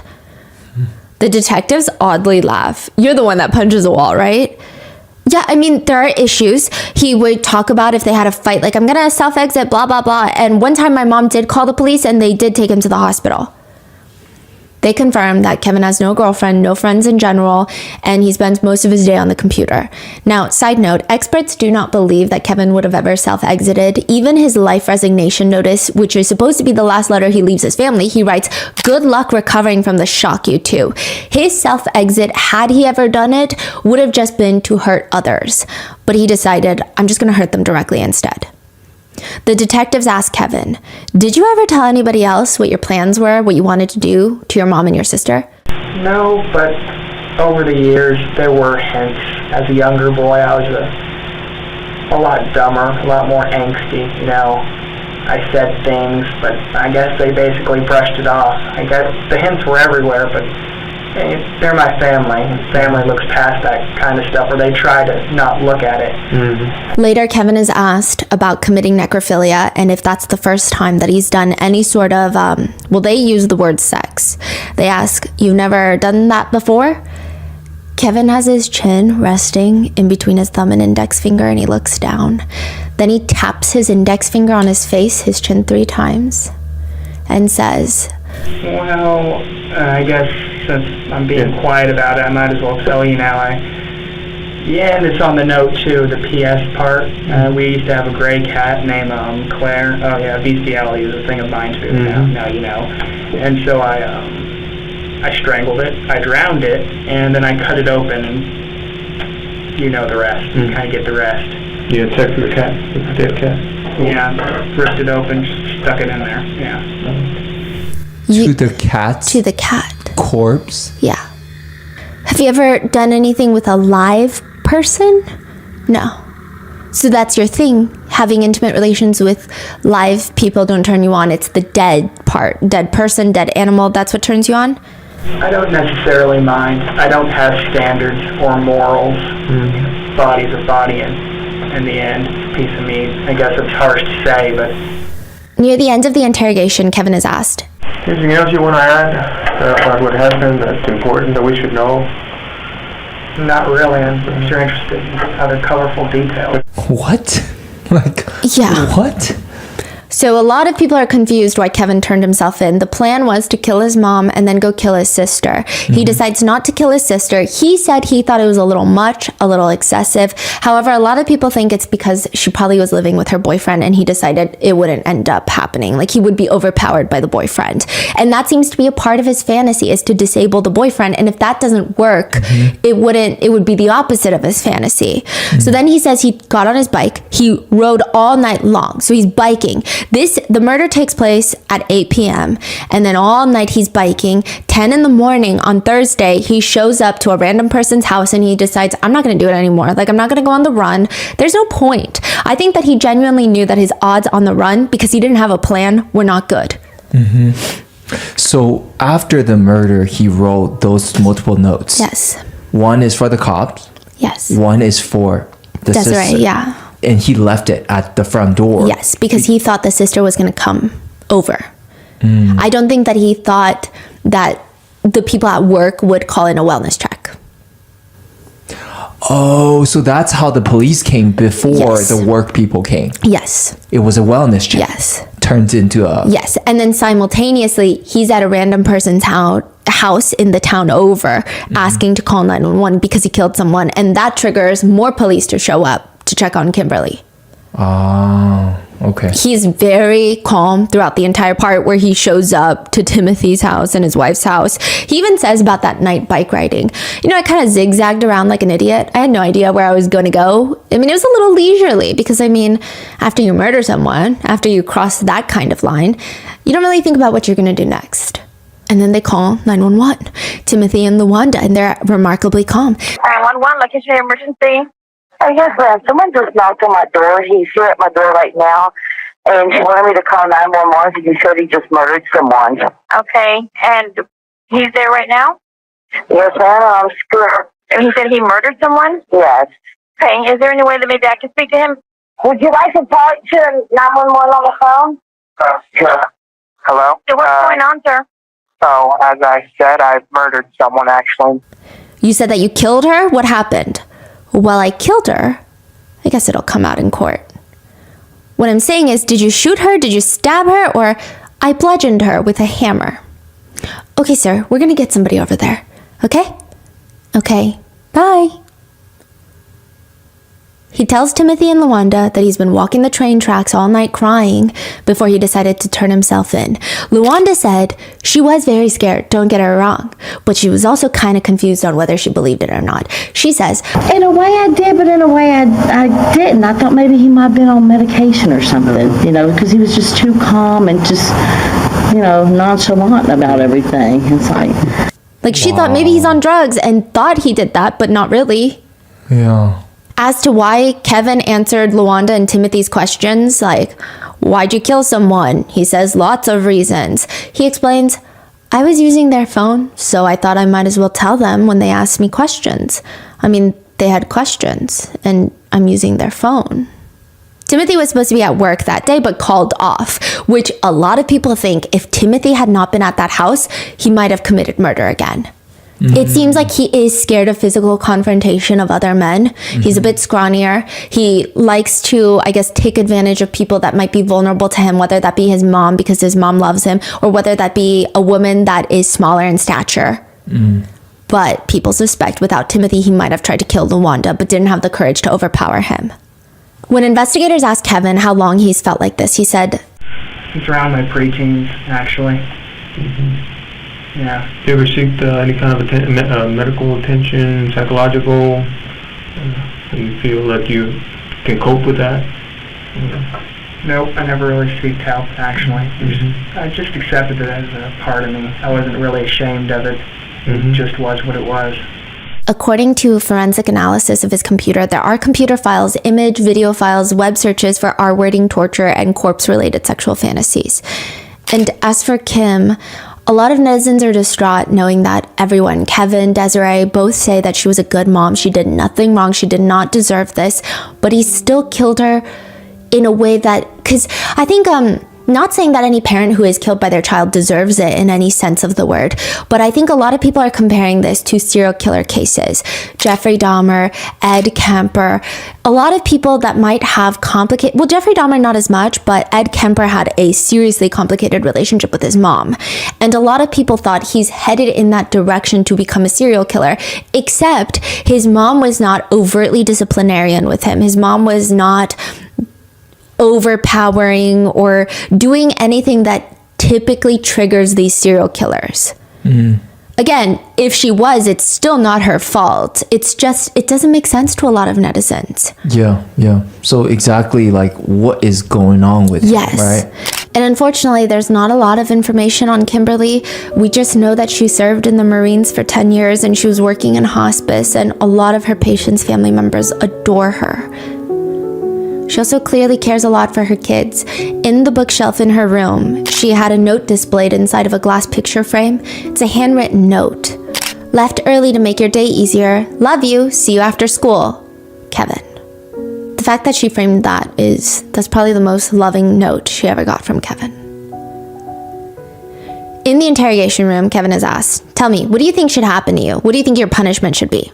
Whatever the judge, the people, jury deems fit. I can rot, I can suffer for years, or I can be given the death penalty, whatever they think is for me.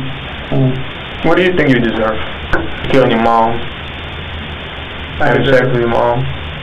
I deserve to rot and suffer. He adds, I don't expect people to think very highly of me after this. The DA's office offers Kevin 60 years in prison, but he rejects it, which is interesting. So either he or his attorney thought that he would get less with a jury trial, which is crazy. He was found to have a personality disorder, but ultimately declared sane. During the trial, the jury has shown the interrogation footage, and as they're watching him confess to likely some of the most heinous crimes they've ever heard uttered on this planet, when that video is over, he swivels around in his chair, faces the jury, and smiles at them. During impact statements, Desiree comes to face her brother. The whole time, he's just shrugging, sighing, as if he's getting a lecture from an older sister. Kim's dad, his grandfather, tells him, I don't quite know what to say to you. You killed your mother. You just don't do that. You took the only person who had your back, and now you're all alone. He's cracking his knuckles. He's smiling. He's stretching his legs. What? When witnesses are asked to identify him, he waves and smiles at them. It takes the jury less than an hour to convict him, but because he was not charged with capital murder, he will be eligible for parole March 25th, 2044. What is that? Like, how old will he be? So that will be, he'll be like 50. Wow. So there's no reports of what's his issue. Like what? Personality disorder is the only thing. Yeah. And he is held in a facility that focuses on psychiatric issues, but I don't think he's going to get out for parole, but legally speaking, he is eligible. And a lot of people say this is one of the most disturbing true crime cases that they've ever come across. A lot of people feel like he's Edmund Kemper in the making, a notorious serial killer. Others are just upset at, quote, justice. They say this thing is eligible for parole. Others are just having introspective moments. I mean, there are probably hundreds of thousands of people like this on Earth. It's insane to think that they dwell amongst us. With one commenting, to be honest, this guy sounds like an 8chan edgelord basement dweller who admired serial killers but wouldn't have the balls to become one. He's a wannabe killer who is really just a sad loser who just watched way too many sick, intimate videos and gore. Others believe that his mom is wrong. This is crazy. Some people say that when he told his mom that he was going to self-exit that day, she didn't do enough to stop him, and that's what triggered this. But others argue, or some people argue, no, the mom must have been abusing him somehow, we just don't know it. To which a lot of netizens write back, he's just plain old evil. People say, oh, he must have been abused. He's just straight up evil. I don't know why it's so hard for people to comprehend that he's evil, and evil exists in the world. He's sick, he's evil, he's psycho. That's the comment. Others are upset with how the investigators are treating Desiree, writing, these two detectives were so unprofessional and treated the poor sister dreadfully. Their conduct was unbelievably terrible. With another comment agreeing, great work by the cops for making this as traumatic as possible for the sister. Some even point out the 911 operator. The way the 911 operator handled this was incredibly unsafe and ridiculous. Asking her to make direct, prolonged contact with the brutal killer, like, can he talk on the phone with me? And the police not showing up until after the second call? With another writing back, yeah, 911, what's your emergency? There's a killer at my door. Okay, can you put him on the phone for me? And that is the netizen reaction to the case of Kevin Davis. What are your thoughts on this case? Let me know in the comments. Be safe, and I'll see you in the next one.